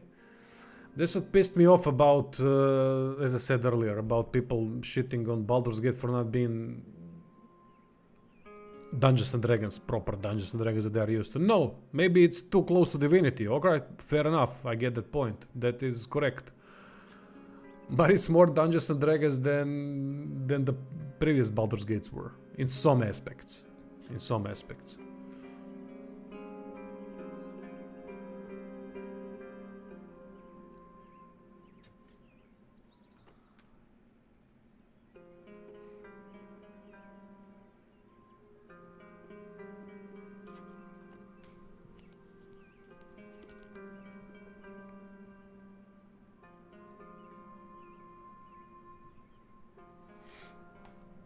What did they say? Oh yeah, the next one is Divinity. Yeah, I saw that. Acting like I haven't seen it. Yeah, I saw it. Just forgot for a second what they're doing next. Yeah, I mean, Larian and Owlcat are now our saviors for CRPG genre. There aren't that many others around that are doing it. More obscure ones definitely are going to pop up over time. We'll see how good those will be. But in terms of the big hitters, we've lost In Exile, we've lost Obsidian. It was what I was afraid of when they went under Microsoft. It was my biggest fear that CRPGs are gone from those two studios. And I love In Exile's games. They are technical messes on release. But damn, I love their style of writing. They have one of my favorite writing styles of all time. I mean, they are the previous Black Isle, right? Or whatever those were that wrote Fallout. So it's not really that weird that I like their style so much. Yeah, Rogue Trader. Best combat, in my opinion, in CRPG genre.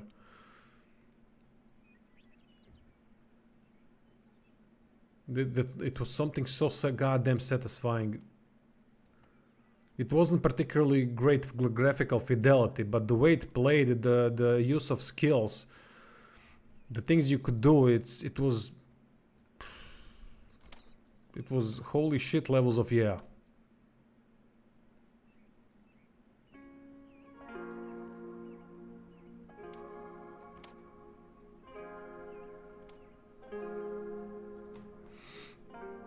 And I loved the decision making in the game, the brutal decisions that we could make. Although the ending was disappointing a little bit, the way it seems like they rushed it. And it was quite a difficult game too at some points. I remember that arena thing when we were, I don't want to spoil it, but we ended up in a prison of some sorts at one point in a game. Don't want to say by who, by what, if you haven't played it. Jesus, that was tough to get out of that. But it was so goddamn fun to struggle. There was something about it.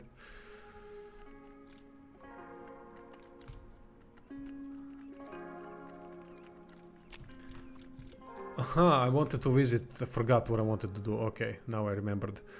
Who's got the intercessions? I think no. Who's got the? Oh, you got it. Okay, let's visit the statue and maybe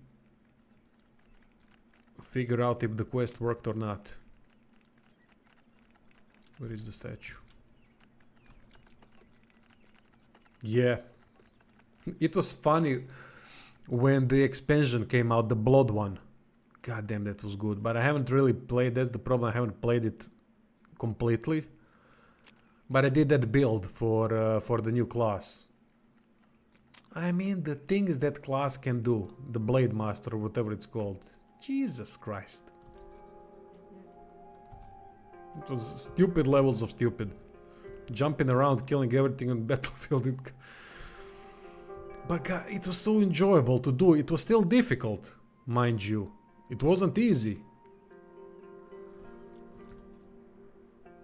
but it's enjoyable. The power level of this, how the game does power level is proper in my opinion.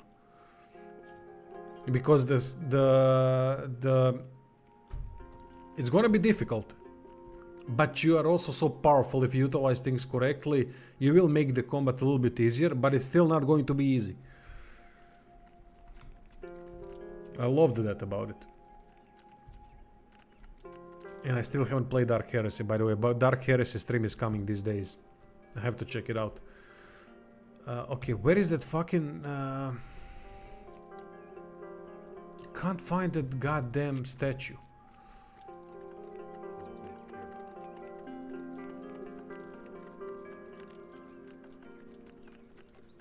Ah, should be here. Okay, should be here. There you go. Okay. Now let's see if this is a done quest. I would really like it. You're gone. A white grave above ground and slain it in the light of day. Ah. So no, I didn't do anything. I thought I did. It needs to be white grave. Let's put it into notes.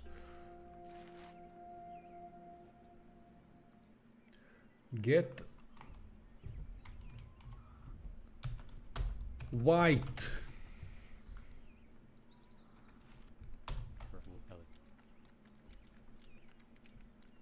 More story than... okay. I do prefer more combat-oriented ones, but that's fine. I can appreciate a good story always. Let's rest up. Oh damn, 4 hours almost. Yeah, okay, okay.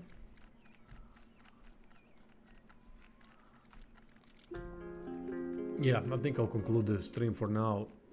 Really appreciate people, the chat, everything. This was really fun.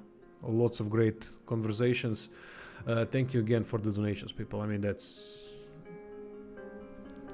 I don't know what to say. Your support is just out of this world, man.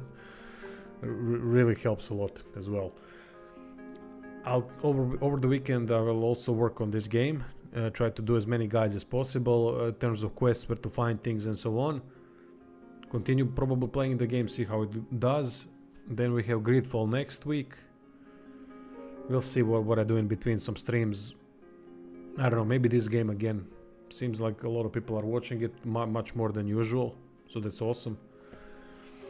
So yeah, thank you all. Have a good weekend, have a good night, and